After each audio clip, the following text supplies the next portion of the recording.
ರಾಜ್ಯ ರಾಜಕಾರಣದ ಸುದ್ದಿಯೊಂದಿಗೆ ಶುರು ಮಾಡ್ತಾ ಇದ್ದೀವಿ ಇವತ್ತಿನ ನ್ಯೂಸ್ ಅವರ್ನ. ಈಗಷ್ಟೇ ಮುಖ್ಯಮಂತ್ರಿ ಸಿದ್ದರಾಮಯ್ಯನವರು ಎಐಸಿಸಿ ಅಧ್ಯಕ್ಷ ಮಲ್ಲಿಕಾರ್ಜುನ ಖರ್ಗೆ ಅವರ ಮನೆಗೆ ಬಂದು ತಲುಪಿದ್ದಾರೆ. ಯಾವುದೇ ಕ್ಷಣದಲ್ಲಾದರೂ ಎಐಸಿಸಿ ಅಧ್ಯಕ್ಷರ ಮನೆಗೆ ಹೋಗ್ತಾರೆ ಅನ್ನುವ ಸುದ್ದಿ ನನ್ನೆದುರಿಗಿತ್ತು. ಈಗ ಬರ್ತಾ ಇರುವ ಅಪ್ಡೇಟ್, ಸಿದ್ದರಾಮಯ್ಯನವರು ಮಲ್ಲಿಕಾರ್ಜುನ ಖರ್ಗೆ ಅವರ ಮನೆಯಲ್ಲಿದ್ದಾರೆ. ಒಂದು ವೆಡ್ಡಿಂಗ್ ರಿಸೆಪ್ಷನ್ ಅಟೆಂಡ್ ಆಗಬೇಕಾಗಿತ್ತು ಅವರಿಗೆ. ಸಚಿವ ಸುಧಾಕರ್ ಅವರ ಮಗನ ವೆಡ್ಡಿಂಗ್ ರಿಸೆಪ್ಷನ್ ಇತ್ತು ಪ್ಯಾಲೇಸ್ ಗ್ರೌಂಡ್ನಲ್ಲಿ. ಅದನ್ನು ಮುಗಿಸಿಕೊಂಡು ನೇರವಾಗಿ ಸಿದ್ದರಾಮಯ್ಯನವರು ಬಂದಿದ್ದಾರೆ ಮಲ್ಲಿಕಾರ್ಜುನ ಖರ್ಗೆ ಅವರ ಭೇಟಿಗೆ. ಮಲ್ಲಿಕಾರ್ಜುನ ಖರ್ಗೆ ಅವರ ಮನೆ, ಸಿದ್ದರಾಮಯ್ಯನವರ ಮನೆ, ಡಿ.ಕೆ. ಶಿವಕುಮಾರ್ ಮನೆ ಇವತ್ತು ಒಂದು ರೀತಿ ಕುತೂಹಲದ ಕೇಂದ್ರಗಳಾಗಿದ್ವು. ಮಾಧ್ಯಮಗಳ ಠಿಕಾಣಿ ಹೂಡಿದ್ವು. ಅಲ್ಲಿ ಯಾರು ಬಂದ್ರು, ಯಾರು ಹೋದ್ರು, ಯಾರು ಎಷ್ಟೊತ್ತಿದ್ರು, ಒಳಗೇನು ಮಾತುಕತೆ ನಡೆದಿದೆ ಅನ್ನುವ ಚರ್ಚೆಗಳು ಜೋರಾಗಿದ್ವು. ಈಗ ಮಲ್ಲಿಕಾರ್ಜುನ ಖರ್ಗೆ ಅವರು ಸಿದ್ದರಾಮಯ್ಯನವರಿಗೆ ಏನು ಹೇಳ್ತಾರೆ ಅನ್ನುವುದು ಕುತೂಹಲ. ಏನು ಹೇಳಿದ್ರು ಅನ್ನೋದು ಎಕ್ಸಾಕ್ಟ್ ಆಗಿ ತಕ್ಷಣಕ್ಕೆ ಗೊತ್ತಾಗಲಿಕ್ಕಿಲ್ಲ. ಏನು ಹೇಳಿದರು ಅನ್ನುವುದನ್ನು ಆಪ್ತರ ಮುಂದೆ ಹೇಳಬಹುದು ಅಂತ ಸಿದ್ದರಾಮಯ್ಯನವರಿಗೆ ಅನ್ನಿಸಿ ಅವರು ಹಂಚಿಕೊಂಡ್ರೆ ಆ ಆಪ್ತರು ಹೊರಗಡೆ ಬಂದು ಮಾತನಾಡಿದಾಗ ನಮಗೆ ಗೊತ್ತಾಗತ್ತೆ. ಅದನ್ನು ಯಥಾವತ್ತಾಗಿ ನಿಮ್ಮೆದುರಿಗೆ ಹೇಳ್ತೀವಿ. ಸದ್ಯಕ್ಕೆ ನಮ್ಮ ಪೊಲಿಟಿಕಲ್ ಬ್ಯೂರೋ ಚೀಫ್ ಆನಂದ ಬೈದನ ಮನೆ, ಸಿದ್ದರಾಮಯ್ಯನವರ ಈ ಮಲ್ಲಿಕಾರ್ಜುನ ಖರ್ಗೆ ಅವರ ಮನೆಗೆ ಸಿದ್ದರಾಮಯ್ಯನವರ ಭೇಟಿಯ ಕವರೇಜ್ ಮಾಡ್ತಾ ಇದ್ದಾರೆ. ಆನಂದ ಬೈದನ ಮನೆ ನೇರ ಸಂಪರ್ಕದಲ್ಲಿದ್ದಾರೆ ನಮ್ಮ ಜೊತೆಗೆ. ಕೆಲವೇ ಕ್ಷಣಗಳಲ್ಲಿ ನಮ್ಮ ಜೊತೆಗೆ ನೇರ ಸಂಪರ್ಕದಲ್ಲಿ ಆನಂದ ಬೈದನ ಮನೆ ಇರ್ತಾರೆ. ಇನ್ನೊಂದು ಕಡೆ ಸ್ಪೆಕ್ಯುಲೇಷನ್ ಆಧಾರದ ಮೇಲೆ 2 ದಿನಗಳ ಹಿಂದೆ ನಾವೊಂದು ಸುದ್ದಿಯನ್ನು ಕೊಟ್ಟಿದ್ವಿ. ಡಿ.ಕೆ. ಶಿವಕುಮಾರ್ ಅವರು ಶಾಸಕರ ಬೆಂಬಲವನ್ನು ಒಟ್ಟುಗೂಡಿಸಿಕೊಳ್ತಾ ಇದ್ದಾರೆ. ಈ ಮುಖ್ಯಮಂತ್ರಿ ಪದವಿಯ ರೇಸ್ನಲ್ಲಿ ತಮ್ಮ ದೌರ್ಬಲ್ಯವನ್ನು ನೀಗಿಸಿಕೊಳ್ಳೋದಕ್ಕೆ. ಡಿ.ಕೆ. ಶಿವಕುಮಾರ್ ಅವರಿಗಿರುವಂಥ ಏಕೈಕ ಡ್ರಾಬ್ಯಾಕ್ ಈ ರೇಸ್ನಲ್ಲಿ ಶಾಸಕರ ಬೆಂಬಲ ಇಲ್ಲ ಅನ್ನುವಂಥದ್ದು. ಇಲ್ಲ ಅಂದರೆ ಕಡಿಮೆ ಶಾಸಕರ ಬೆಂಬಲ ಇದೆ ಅನ್ನುವಂಥದ್ದು. ಅದನ್ನು ಸರಿದೂಗಿಸಿಕೊಳ್ಳುವುದಕ್ಕೆ ಡಿ.ಕೆ. ಶಿವಕುಮಾರ್ ಅವರು ಪ್ರಯತ್ನ ಆರಂಭಿಸಿದ್ದಾರೆ ಅನ್ನುವ ಸುದ್ದಿಯನ್ನು ಕೊಟ್ಟಿದ್ವಿ. ಅದಾದ ನಂತರ ಒಂದು ಅಪ್ಡೇಟ್ ಬಂತು, ಸಹಿ ಸಂಗ್ರಹ ಕೂಡ ನಡೀತಾ ಇದೆ ಅಂತ. ಅದನ್ನು ಖಚಿತಪಡಿಸ್ತಾ ಇದ್ದೀವಿ. ಹೌದು, ಸಹಿ ಸಂಗ್ರಹ ನಡೀತಾ ಇದೆ. ಎಸ್, ಆನಂದ ಬೈದನ ಮನೆ ನಮ್ಮ ಜೊತೆ ನೇರ ಸಂಪರ್ಕದಲ್ಲಿದ್ದಾರೆ. ಆನಂದ, ಈಗಷ್ಟೇ ಅಪ್ಡೇಟ್ ಬಂತು, ಮಲ್ಲಿಕಾರ್ಜುನ ಖರ್ಗೆ ಅವರು ಸಿದ್ದರಾಮಯ್ಯನವರು ಇಬ್ಬರೇ ಪ್ರತ್ಯೇಕವಾಗಿ ಕೂತ್ಕೊಂಡು ಮಾತಾಡ್ತಾ ಇದ್ದಾರೆ, ಅಲ್ಲಿ ಇನ್ಯಾರೂ ಇಲ್ಲ ಅಂತ. ಹೌದಾ? ಏನಿದೆ ಅಪ್ಡೇಟು? ಸಿದ್ದರಾಮಯ್ಯನವರು ಒಬ್ಬರೇ ಬಂದಿದ್ದಾರೆ, ಅವ್ರ ಜೊತೆಗೆ ಸಚಿವರಾಗ್ಲಿ ಶಾಸಕರುಗಳಾಗ್ಲಿ ಯಾರೂ ಮಲ್ಲಿಕಾರ್ಜುನ ಖರ್ಗೆ ಅವರ ಮನೆಯೊಳಗೆ ಹೋಗಿಲ್ಲ ಅನ್ನೋ ಅಪ್ಡೇಟು ಬಂತು. ಎಸ್ ಅಜಿತ್, ಈ ಕೆಲವೇ ನಿಮಿಷಗಳ ಮೊದಲು ಮುಖ್ಯಮಂತ್ರಿ ಸಿದ್ದರಾಮಯ್ಯನವರು ಒಬ್ಬರೇ ಬಂದಿದ್ದಾರೆ ಮಲ್ಲಿಕಾರ್ಜುನ ಖರ್ಗೆ ಅವರ ನಿವಾಸಕ್ಕೆ. ಮಲ್ಲಿಕಾರ್ಜುನ ಖರ್ಗೆ ಅವರ ನಿವಾಸಕ್ಕೆ ಬಂದಂಥ ಸಿಎಂ ಸಿದ್ದರಾಮಯ್ಯ ಅವರನ್ನ ಮಾಜಿ ವಿಧಾನ ಪರಿಷತ್ ಸದಸ್ಯರಾಗಿರ್ತಕ್ಕಂಥ ಯು.ಬಿ. ವೆಂಕಟೇಶ್ವರ ಸ್ವಾಗತವನ್ನು ಮಾಡಿದ್ರು. ಅವರೊಂದಿಗೆ ಯಾವುದೇ ಸಚಿವರಾಗಲಿ ಶಾಸಕರಾಗಲಿ ಯಾರೂ ಕೂಡ ಬಂದಿಲ್ಲ. ಕೇವಲ ಮುಖ್ಯಮಂತ್ರಿ ಸಿದ್ದರಾಮಯ್ಯವರು ಮಾತ್ರ ಈಗ ಮಲ್ಲಿಕಾರ್ಜುನ ಖರ್ಗೆ ಅವ್ರ ಜೊತೆ ಮಲ್ಲಿಕಾರ್ಜುನ ಖರ್ಗೆ ಅವರನ್ನ ಭೇಟಿ ಮಾಡಿದರೆ. ಮಲ್ಲಿಕಾರ್ಜುನ ಖರ್ಗೆ ಅವರ ಜೊತೆ ಈಗಾಗಲೇ ಮಾತುಕತೆಯನ್ನು ಮಾಡ್ತಾ ಇದ್ದಾರೆ. ಬಹಳ ಮುಖ್ಯವಾಗಿ ಪ್ರತ್ಯೇಕವಾಗಿ ಸಭೆ ನಡೀತಾ ಇದೆ. ಈ ಸಭೆಯ ಸಂದರ್ಭದಲ್ಲಿ ಇತ್ತೀಚೆಗೆ ಆಗಿರ್ತಕ್ಕಂಥ ಒಟ್ಟಾರೆ ಡೆವಲಪ್ಮೆಂಟ್ ಬಗ್ಗೆ ವಿಸ್ತೃತವಾಗಿ ಸಮಾಲೋಚನೆಗಳು ಮುಂದುವರೆದಿದೆ. ಯಾಕೆಂತಂದ್ರೆ ಬಹಳ ಮುಖ್ಯವಾಗಿ ಈ ಸಭೆಯಲ್ಲಿ ತೆಗೆದುಕೊಳ್ತಕ್ಕಂಥ ಅಥವಾ ಚರ್ಚೆ ಆಗ್ತಕ್ಕಂಥ ವಿಚಾರ, ಇತ್ತೀಚೆಗೆ ನಡೆದಿರ್ತಕ್ಕಂಥ ಎಲ್ಲ ವಿದ್ಯಮಾನಗಳಿಗೆ ಸಂಬಂಧಪಟ್ಟಾಗೆ ಒಂದು ಬ್ರೇಕ್ ಆಗ್ತಕ್ಕಂಥ ನಿರ್ಧಾರ ಆಗತ್ತಾ ಅಂತಕ್ಕಂಥ ಸಹಜವಾದಂಥ ಕುತೂಹಲ ಇದೆ. ಹಾಗಾಗಿ ಕೆಲವೇ ನಿಮಿಷಗಳ ಮೊದಲು ಮುಖ್ಯಮಂತ್ರಿ ಸಿದ್ದರಾಮಯ್ಯನವರು ಪ್ರತ್ಯೇಕವಾಗಿ ಮಲ್ಲಿಕಾರ್ಜುನ ಖರ್ಗೆ ಅವರನ್ನ ಭೇಟಿ ಮಾಡಿದ್ದಾರೆ. ನಾವಿಲ್ಲಿ ಗಮನಿಸಬೇಕಾದಂಥ ವಿಷಯ ಅಂತಂದ್ರೆ, ಯಾವುದೇ ಗುಂಪಿಲ್ಲದೆ ಅಥವಾ ಯಾವುದೇ ಇತರ ನಾಯಕರೊಂದಿಗೆ ಸಿದ್ದರಾಮಯ್ಯವರು ಮಲ್ಲಿಕಾರ್ಜುನ ಖರ್ಗೆ ನಿವಾಸಕ್ಕೆ ಬಂದಿಲ್ಲ. ಕೇವಲ ಒಬ್ಬರೇ ಬಂದಿದ್ದಾರೆ, ಪ್ರತ್ಯೇಕವಾಗಿ ಮಾತುಕತೆಯನ್ನು ಮಾಡ್ತಾ ಇದ್ದಾರೆ. ಇದು ಬಹಳ ಪ್ರಮುಖವಾಗಿರ್ತಕ್ಕಂಥ ಬೆಳವಣಿಗೆ ಅಜಿತ್. ಮತ್ತು ಇನ್ನೊಂದು, ಈಗಾಗಲೇ ಸಹಿ ಸಂಗ್ರಹ ಆಗಿರ್ತಕ್ಕಂಥ ಬೆಳವಣಿಗೆ ಇರ್ಬೋದು, ಶಾಸಕರು ದೆಹಲಿಗೆ ಹೋಗಿರ್ತಕ್ಕಂಥ ವಿಚಾರಗಳಿರ್ಬೋದು, ಮತ್ತು ಕೆಲ ಶಾಸಕರಲ್ಲಿ ಆತಂಕ ಇರತಕ್ಕಂಥ ವಿಚಾರಗಳಿರ್ಬೋದು, ಕೆಲ ಹಿರಿಯ ಶಾಸಕರುಗಳು ಒಟ್ಟಾರೆ ಡೆವಲಪ್ಮೆಂಟ್ ಬಗ್ಗೆ ಬೇಸರವನ್ನು ವ್ಯಕ್ತಪಡಿಸಿರ್ತಕ್ಕಂಥ ವಿಚಾರಗಳಿರ್ಬೋದು, ಮತ್ತು ಬಹಿರಂಗವಾಗಿ ಇಂಥ ಸಚಿವರುಗಳು ಶಾಸಕರ ಹೇಳಿಕೆ ಬಗ್ಗೆ ಹಿರಿಯ ಸಚಿವರುಗಳ ಆಕ್ಷೇಪಗಳಿರ್ಬೋದು, ಪಕ್ಷದ ಒಳಗಡೆ ನಡೀತಿರತಕ್ಕಂಥ ಒಂದಷ್ಟು ವಿದ್ಯಮಾನಗಳ ಬಗ್ಗೆ, ಅಭಿಪ್ರಾಯಗಳ ಬಗ್ಗೆ ವಿಸ್ತೃತವಾಗಿರ್ತಕ್ಕಂಥ ಚರ್ಚೆ ಶುರುವಾಗಿದೆ. ಇನ್ನೂ ಕೆಲ ಹೊತ್ತು ಈ ಚರ್ಚೆ ಮುಂದುವರೆತ ಅಂತಿಮವಾಗಿ ಈ ಚರ್ಚೆಯಲ್ಲಿ ಹೊರಹೊಮ್ಮತಕ್ಕ ನಿರ್ಧಾರಗಳು ಏನಿರುತ್ತೆ ಅಂತಕ್ಕಂಥ ಸಹಜವಾದ ಕುತೂಹಲ ಇದ್ದೇ ಇದೆ. ಆದರೆ ಒಂದಂತೂ ಗಮನಿಸಬೇಕು, ಎಲ್ಲವೂ ಕೂಡ ಇವತ್ತು ಇದೇ ಸಭೆಗೆ ಅಂತಿಮವಾಗಿ ಎಲ್ಲವೂ ಕೂಡ ಪೂರ್ಣ ಆಗಲ್ಲ. ಯಾಕೆಂತಂದ್ರೆ ಈ ಸಭೆಯ ಮುಂದುವರೆದ ಭಾಗ ದೆಹಲಿಯಲ್ಲಿ ರಾಹುಲ್ ಗಾಂಧಿ ಅವರ ನೇತೃತ್ವದಲ್ಲಿ ಮತ್ತೊಂದು ಸುತ್ತಿನ ಸಭೆ ಆದ ಬಳಿಕವೇ ಎಲ್ಲವೂ ಕೂಡ ಅಂತಿಮ ಆಗತ್ತೆ ಅಂತಕ್ಕಂಥ ಮಾಹಿತಿ ಇರುವಂತದ್ದು. ಯಾಕೆಂದ್ರೆ ರಾಹುಲ್ ಗಾಂಧಿ ಅವರನ್ನ ಹೊರತುಪಡಿಸಿ ಈ ಒಟ್ಟಾರೆ ಬೆಳವಣಿಗೆ ಸಂಬಂಧಪಟ್ಟ ಹಾಗೆ ಯಾವುದೂ ಕೂಡ ಪೂರ್ಣ ಪ್ರಮಾಣದ ಒಂದು ತಾರ್ಕಿಕವಾಗಿರ್ತಕ್ಕ ತೀರ್ಮಾನಕ್ಕೆ ಈಗಿನ ಸಭೆಯಲ್ಲಿ ಬರ್ಲಿಕ್ಕೆ ಸಾಧ್ಯ ಇಲ್ಲ. ಕೆಲ ನಿಮಿಷಗಳ ಮೊದಲು ಬಂದಿರತಕ್ಕಂಥ ಮುಖ್ಯಮಂತ್ರಿಗಳು ಒಟ್ಟಾರೆ ಈಗ ಆಗಿರ್ತಕ್ಕಂಥ ಡೆವಲಪ್ಮೆಂಟ್ ಬಗ್ಗೆ ಚರ್ಚೆಯನ್ನು ಮಾಡುತ್ತಾ ಇದ್ದಾರೆ. ಆದರೆ ಅಂತಿಮವಾಗಿರ್ತ ನಿರ್ಧಾರ ಮತ್ತೆ ದೆಹಲಿಯಲ್ಲೇ ಆಗ್ತಕ್ಕಂಥ ಸಾಧ್ಯತೆಗಳು ಇದೆ. Ajit, no doubt. ನಾನು ಹುಬ್ಳಿಲಿದ್ದೀನಿ ಆನಂದ್, ನ್ಯೂಸ್ ಪೂರ್ತಿ ಫಾಲೋ ಮಾಡೋದಕ್ಕಾಗಲಿಲ್ಲ. DK ಶಿವಕುಮಾರ್, DK ಸುರೇಶ್ ಇಬ್ಬರು ಅಥವಾ ಇಬ್ಬರಲ್ಲೊಬ್ಬರು ಮಲ್ಲಿಕಾರ್ಜುನ ಖರ್ಗೆ ಅವರ ಭೇಟಿಯ ಪ್ರಯತ್ನ ಏನಾದ್ರು ಅಪ್ಡೇಟ್ ಇದೆಯಾ? ಎಸ್, ನಿನ್ನೆ ಮಲ್ಲಿಕಾರ್ಜುನ್ ಖರ್ಗೆ ಅವರನ್ನ DK ಶಿವಕುಮಾರ್ ಮತ್ತು ಅಥವಾ ಅವ್ರ ಸಹೋದರರು ಭೇಟಿ ಮಾಡ್ತಾ ಇರತಕ್ಕಂಥ ಚರ್ಚೆಗಳಿತ್ತು. ಆದರೆ ಇವತ್ತು ಮುಖ್ಯಮಂತ್ರಿ ಸಿದ್ದರಾಮಯ್ಯವರು ಬಹಳ ಸ್ಪಷ್ಟವಾಗಿ ಮಧ್ಯಾಹ್ನ ಹೇಳಿದ್ರು, ನಾನು ರಾತ್ರಿ ಹೋಗಿ ಮಲ್ಲಿಕಾರ್ಜುನ್ ಖರ್ಗೆ ಅವರನ್ನ ಭೇಟಿ ಮಾಡ್ತೇನೆ ಅಂತ ಹೇಳಿದ್ರು. ಆದರೆ ಈ ಸಂಬಂಧಪಟ್ಟಾಗಿ DKC ಪಾಳ್ಯದಲ್ಲಿರ್ತಕ್ಕಂಥ ಏನೋ ಅವರ ಒಟ್ಟಾರೆ ಡೆವಲಪ್ಮೆಂಟ್ ಗಮನಿಸ್ತಾ ಇದ್ರೆ ಅವರು ಪ್ರತ್ಯೇಕ ಈಗ ರಾತ್ರಿ ಬಂದು ಭೇಟಿ ಮಾಡ್ತಕ್ಕಂಥ ಸಾಧ್ಯತೆಗಳು ಕಡಿಮೆ. ಆದರೆ ಅವರು ನಾಳೆ ಮಲ್ಲಿಕಾರ್ಜುನ್ ಖರ್ಗೆ ಅವರನ್ನ ಭೇಟಿ ಮಾಡ್ತಾರೆ ಅನ್ನುವಂಥ ಮಾಹಿತಿಗಳಿದೆ. ಯಾಕಂದ್ರೆ ಮುಖ್ಯಮಂತ್ರಿಗಳ ಭೇಟಿಯ ಬಳಿಕವೇ ಅವರು ಪ್ರತ್ಯೇಕವಾಗಿ ಬಂದು ಭೇಟಿ ಆಗ್ತಕ್ಕಂಥ ಸಾಧ್ಯತೆಗಳಿದೆ. ಹಾಗಾಗಿ ನಾನು ಈಗಾಗಲೇ ಹೇಳಿದಾಗೆ ಇಲ್ಲಿ ಚರ್ಚೆಗಳಾಗತ್ತೆ, ಪರಸ್ಪರ ಭೇಟಿಗಳಾಗತ್ತೆ. ಆದರೆ ಅಂತಿಮವಾಗಿರ್ತಕ್ಕಂಥ ಯಾವುದೇ ನಿರ್ಧಾರಕ್ಕೆ ಬರಲಿ ಸಾಧ್ಯ ಇಲ್ಲ ಅಂತಕ್ಕಂಥ ಇಲ್ಲಿ ಬಹಳ ಪ್ರಮುಖವಾಗಿರುವಂಥ ವಿಚಾರ. ಮತ್ತು ಬಹಳ ಮುಖ್ಯವಾಗಿ ಇಲ್ಲಿ ಆಗಿರ್ತಕ್ಕಂಥ ಚರ್ಚೆಯ ಮುಂದುವರೆದ ಭಾಗ ದೆಹಲಿಯಲ್ಲಿ ರಾಹುಲ್ ಗಾಂಧಿ ಅವರ ಸಮ್ಮುಖದಲ್ಲಿ ಆಗ್ತಕ್ಕಂಥ ಅದರ ಚರ್ಚೆ ಮುಂದುವರಿಯುವಂಥ ಸಾಧ್ಯತೆಗಳಿದೆ. ಅಲ್ಲೇ ಎಲ್ಲವೂ ಕೂಡ ಅಂತಿಮವಾಗ್ತಕ್ಕಂಥ ನಿರೀಕ್ಷೆ ಇರುವಂಥ ಕಾರಣಕ್ಕಾಗಿ ಕುತೂಹಲ ಇನ್ನಷ್ಟು ಹೆಚ್ಚಾಗಿದೆ. Ajith, thank you so much Anand ನಿಮ್ಮೆಲ್ಲ ಮಾಹಿತಿಗೆ. ಇವತ್ತು ರಾತ್ರಿ ಮಲ್ಲಿಕಾರ್ಜುನ ಖರ್ಗೆ ಅವರ ಮನೆಗೆ DK ಶಿವಕುಮಾರ್ ಅವರು ಬರ್ತಾರಾ, DK ಸುರೇಶ್ ಬರ್ತಾರಾ, ಇಬ್ರು ಬರ್ತಾರಾ? ಕುತೂಹಲ. ನೆನ್ನೆ ಜೇನುಕಲ್ಲು ಸಿದ್ದೇಶ್ವರ ಸ್ವಾಮೀಜಿಯ ಪಲ್ಲಕ್ಕಿ, ಹಾಸನ ಜಿಲ್ಲೆ ಅರಸೀಕೆರೆ ತಾಲೂಕಿನ ಜೇನುಕಲ್ಲು ಸಿದ್ದೇಶ್ವರ ಸ್ವಾಮೀಜಿಯ ಪಲ್ಲಕ್ಕಿ DK ಶಿವಕುಮಾರ್ ಅವರ ಮನೆಗೆ ಬಂತು. ದಂಪತಿ ಅದಕ್ಕೆ ಪೂಜೆ ಮಾಡಿದ್ರು. 2 ತಿಂಗಳ ಹಿಂದೆ ಅಲ್ಲಿಗೆ ಭೇಟಿ ಕೊಟ್ಟಿದ್ರಂತೆ. 5 ಜನ ಪುರೋಹಿತರು ಬಂದಿದ್ರು. DK ಶಿವಕುಮಾರ್ ಅವರು ಆವಾಗ ಒಂದು ಮಾತನ್ನು ಹೇಳ್ತಾರೆ, ಪ್ರಯತ್ನ ಫಲಿಸದಿದ್ದರೂ ಪ್ರಾರ್ಥನೆ ಫಲಿಸತ್ತೆ, ಪ್ರಯತ್ನ ಫಲಿಸದಿದ್ದರೂ ಪ್ರಾರ್ಥನೆ ಫಲಿಸತ್ತೆ ಅಂತ DK ಶಿವಕುಮಾರ್ ಅವರು ಆವಾಗ ಹೇಳ್ತಾ ಇದ್ದಾರೆ. ಒಂದು ಕಡೆ ಪ್ರಯತ್ನ, ಇನ್ನೊಂದು ಕಡೆ ಪ್ರಾರ್ಥನೆ, ಎರಡೂ ಕೂಡ ಒಟ್ಟೊಟ್ಟಿಗೆ ನಡೀತಾ ಇದೆ.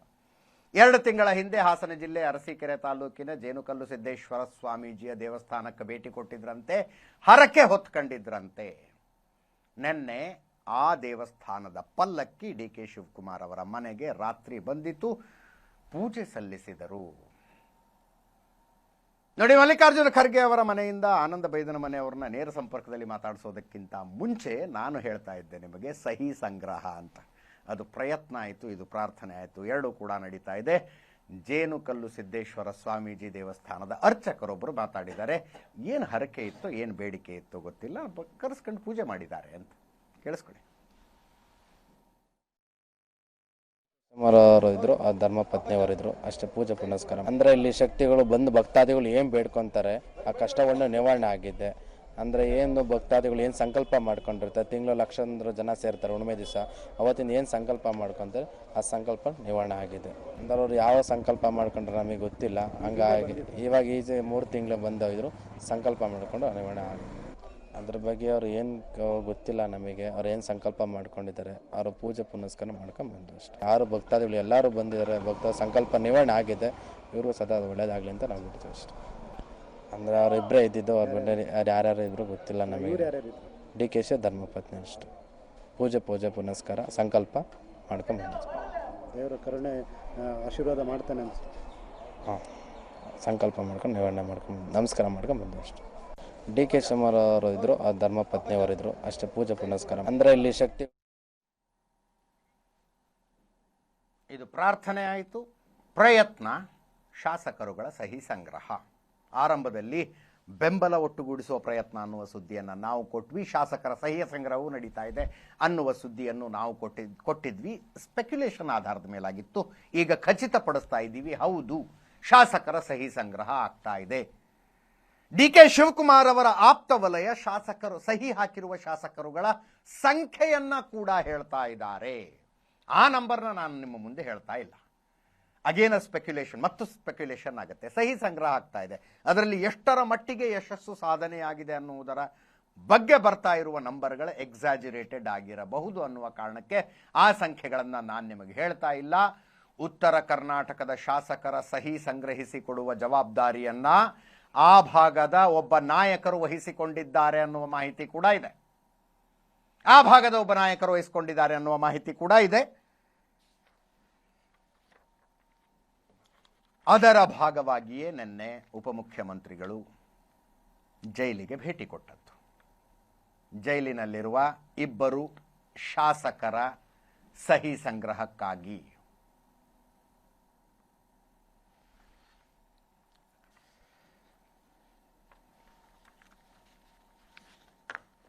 ಸ್ಕ್ರೀನ್ನಲ್ಲಿ ನೋಡ್ತಾ ಇದ್ದೀರಿ, ಮುಖ್ಯಮಂತ್ರಿ ಸಿದ್ದರಾಮಯ್ಯನವರು ಮಲ್ಲಿಕಾರ್ಜುನ ಖರ್ಗೆ ಅವರ ಮನೆಯಲ್ಲಿ ಹೂಗುಚ್ಛ ಕೊಟ್ಟಂಥ, ಸ್ವಾಗತಿಸಿದಂಥ ದೃಶ್ಯ ಇದು. ಎಐಸಿಸಿ ಅಧ್ಯಕ್ಷರ ಭೇಟಿಯ ಫಾರ್ಮಾಲಿಟಿಗಳು. ಇಂಟ್ರಡಕ್ಷನ್ ಅಲ್ಲೇ ಹೇಳ್ತಾ ಇದ್ದೆ, ಈ ಮೀಟಿಂಗ್ಗಳು ಏನಾದರೂ ಕನ್ಕ್ಲೂಸಿವ್ ಆಗಿರ್ತಾವ? ಆಗಿರೋದಿಲ್ಲ, ಆಗಿರೋದಕ್ಕೆ ಸಾಧ್ಯ ಇಲ್ಲ. ಕರ್ನಾಟಕದ ಕಾಂಗ್ರೆಸ್ನಲ್ಲಿ ಹುಟ್ಟಿಕೊಂಡಿರುವ ಈ ಅಧಿಕಾರ ಹಸ್ತಾಂತರದ ಗೊಂದಲ ಅಥವಾ ಕ್ಯಾಬಿನೆಟ್ ರೀಶಫಲ್ನ ಗೊಂದಲವನ್ನ ಬಗೆಹರಿಸುವ ಸಾಧ್ಯತೆ ಇರೋದು ಕೇವಲ ಕಾಂಗ್ರೆಸ್ನ ಫಸ್ಟ್ ಫ್ಯಾಮಿಲಿಗೆ ಮಾತ್ರ. ಸೋನಿಯಾ ಗಾಂಧಿ, ಪ್ರಿಯಾಂಕಾ ಗಾಂಧಿ ಮತ್ತು ರಾಹುಲ್ ಗಾಂಧಿ ಅವರು ಸೇರಿಕೊಂಡು ಈ ಸಮಸ್ಯೆಗೆ ಒಂದು ಪರಿಹಾರ ಕೊಡಬೇಕು. ಎಐಸಿಸಿ ಅಧ್ಯಕ್ಷರಾದ ಮಲ್ಲಿಕಾರ್ಜುನ ಖರ್ಗೆ ಆಗಲಿ, ರಾಜ್ಯ ಕಾಂಗ್ರೆಸ್ನ ಉಸ್ತುವಾರಿಯಾಗಿರುವ ರಣದೀಪ್ ಸಿಂಗ್ ಸುರ್ಜೇವಾಲಾ ಆಗಲಿ, ಕೆಸಿ ವೇಣುಗೋಪಾಲರಾಗಲಿ ಇದಕ್ಕೆ ಪರಿಹಾರ ಕೊಡೋದಿಲ್ಲ. ಇದನ್ನು ಪರಿಹರಿಸುವ ಮಾರ್ಗಗಳ ಬಗ್ಗೆ ಗಾಂಧಿ ಕುಟುಂಬಕ್ಕೆ ಸಲಹೆಗಳನ್ನು ಕೊಡಬಹುದು. ಈ ಭೇಟಿಗಳನ್ನು ಮಾಡುವ ಮೂಲಕ ಯಾರ್ಯಾರ ಮನಸ್ಸಿನಲ್ಲಿ ಏನಿದೆ ಅನ್ನುವ ಅಪ್ಡೇಟ್ ಅನ್ನು ಗಾಂಧಿ ಕುಟುಂಬಕ್ಕೆ ಕೊಡಬಹುದು. ಅಷ್ಟು ಬಿಟ್ಟರೆ ಹೆಚ್ಚಿಗೆ ಏನೂ ಮಾಡೋದಕ್ಕಾಗೋದಿಲ್ಲ. ಅಂತಿಮ ನಿರ್ಧಾರವನ್ನ ಅದೇ 3 ಜನ ಸೇರ್ಕೊಂಡು ತಗೊಳ್ಳಬೇಕು. ಇರುವ ಮಾಹಿತಿಯ ಪ್ರಕಾರ ಸೋನಿಯಾ ಗಾಂಧಿ ಅವರಿಗೆ, ಪ್ರಿಯಾಂಕಾ ಗಾಂಧಿ ಅವರಿಗೆ ಅಧಿಕಾರ ಹಸ್ತಾಂತರ ಮಾಡಿಸುವ, ಡಿಕೆ ಶಿವಕುಮಾರ್ ಅವರನ್ನು ಮುಖ್ಯಮಂತ್ರಿ ಮಾಡುವ ಮನಸ್ಸಿದ್ರೆ ರಾಹುಲ್ ಗಾಂಧಿ ಅವರಿಗೆ ಈ ಬದಲಾವಣೆಗೆ ಕೈ ಹಾಕಿದ್ರೆ ಜೇನುಗೂಡಿ ಕಲ್ಲು ಹೊಡೆದಂಗಾಗತ್ತೆ. ಇದು it is not a right time ಅನ್ನುವ ಮನೋಭಾವನೆ ರಾಹುಲ್ ಗಾಂಧಿ ಅವರಲ್ಲಿದೆ ಅನ್ನೋದು ಮಾಹಿತಿ. ಇತ್ತೀಚೆಗೆ ಡಿಕೆ ಶಿವಕುಮಾರ್ ಅವರು ದೆಹಲಿಗೆ ಹೋದಾಗ ರಾಹುಲ್ ಆಪ್ತರ ಮೂಲಕ ತಮ್ಮ ವಾದವನ್ನು ಮಂಡಿಸಿದ್ದಾರೆ ಅನ್ನುವ ಇನ್ಫಾರ್ಮೇಶನ್ ಕೂಡ ಇತ್ತು. ಇನ್ನೊಂದು ಕಡೆ ಸಿದ್ದರಾಮಯ್ಯನವರು ಕ್ಯಾಬಿನೆಟ್ ರೀಶಫಲ್ಗೆ ಹಠ ಹಿಡಿದಿದ್ದಾರೆ. ಮಲ್ಲಿಕಾರ್ಜುನ ಖರ್ಗೆ ಅವರ ಭೇಟಿಯಲ್ಲಿ ಸಹಜವಾಗಿ ಆ ವಿಷಯವನ್ನು ಮತ್ತೊಮ್ಮೆ ಪ್ರಸ್ತಾಪಿಸ್ತಾರೆ. ಈ ಮಧ್ಯದಲ್ಲಿ ಶಾಸಕರುಗಳಿಗೆ ಯಾರ ಜೊತೆ ಇದ್ದಾರೆ ಅನ್ನುವ ಪ್ರಶ್ನೆಗೆ ಅವರು ಉತ್ತರ ಕೊಡಬೇಕಾಗಿದೆ. ಕೆಲವರು ತಟಸ್ಥರು ಅನ್ನುವುದನ್ನು ತೋರಿಸಿಕೊಳ್ಳೋದಕ್ಕೆ ಒದ್ದಾಡ್ತಾ ಇದ್ದಾರೆ. ನೋಡಿ, ಯಾರ್ಯಾರ ಮನೆಗೆ ಹೋಗಿದ್ರು, ಯಾರ ಮನೆಯಿಂದ ಬಂದರು ಅನ್ನೋದನ್ನು ಗಮನಿಸಿದ್ರೆ ನಿಮಗೆ ಆ ಲೆಕ್ಕಾಚಾರಗಳ ಅರ್ಥ ಆಗತ್ತೆ. ಕೆಲವರು ಬಹಿರಂಗವಾಗಿ ಹೌದು ನಾವಿಂಥವರ ಪರ ಅನ್ನುವುದನ್ನು ತೋರಿಸಿಕೊಳ್ತಾ ಇದ್ದಾರೆ. ಇನ್ನು ಕೆಲವರು ಅದೇನು ಫಾರ್ಮ್ಯಾಲಿಟಿಗೆ ಬರ್ತಾರೋ ಅಥವಾ ಮುಂದೊಂದು ದಿವಸ ಅವಶ್ಯಕತೆ ಬಿದ್ದರೆ ಇಬ್ಬರು ನಮ್ಮ ಪರವಾಗಿರಬೇಕು ಅನ್ನೋ ಕಾರಣಕ್ಕೆ ಬರ್ತಾರೋ, ಒಬ್ಬರ ಮನೆಗೆ ಹೋಗ್ತಾರೆ, ಮಾಧ್ಯಮಗಳ ಕ್ಯಾಮ್ರಾಗಳಿಗೆ ಕಾಣಿಸಿಕೊಳ್ತಾರೆ, ಅರ್ಧ ಗಂಟೆಯ ನಂತರ ಇನ್ನೊಬ್ಬರ ಮನೆಯಲ್ಲೂ ಇರ್ತಾರೆ. ಡಿಕೆ ಶಿವಕುಮಾರ್ ಅವರ ಮನೆಯಲ್ಲಿ ಕಾಣಿಸಿಕೊಂಡಂತಹ ಶಾಸಕರುಗಳ ಅರ್ಧ ಗಂಟೆ 1 ಗಂಟೆ ಆದಮೇಲೆ ಸಿದ್ದರಾಮಯ್ಯನವ್ರ ಮನೆಯಲ್ಲಿ ಇರ್ತಾರೆ. ಸಿದ್ದರಾಮಯ್ಯನವರ ಮನೆಯಲ್ಲಿ ಕಾಣಿಸಿಕೊಂಡ ಶಾಸಕರು ಡಿಕೆ ಶಿವಕುಮಾರ್ ಮನೆಯಲ್ಲಿರ್ತಾರೆ. ಉದಾಹರಣೆಗೆ ಸಿಪಿ ಯೋಗೇಶ್ವರ್, ಸಂಗಮೇಶ್, ಯಾಸಿರ್ ಖಾನ್ ಪಠಾಣ್, ಶ್ರೀನಿವಾಸ್ ಮಾನೆ, ಅಜಯ್ ಸಿಂಗ್, ಭೈರತಿ ಸುರೇಶ್, ಕಾಶಪ್ಪನವರ್ ಇವರು ಕಾಣಿಸಿಕೊಂಡ್ರು. ನಿನ್ನೆ ಇವರು ಮುಖ್ಯಮಂತ್ರಿಗಳ ಮನೆಗೆ ಬಂದಿದ್ರು. ಸತೀಶ್ ಜಾರಕಿಹೊಳಿ, ಅದೇನು ಆಶ್ಚರ್ಯ ಪಡುವಂಥದ್ದೇನಲ್ಲ.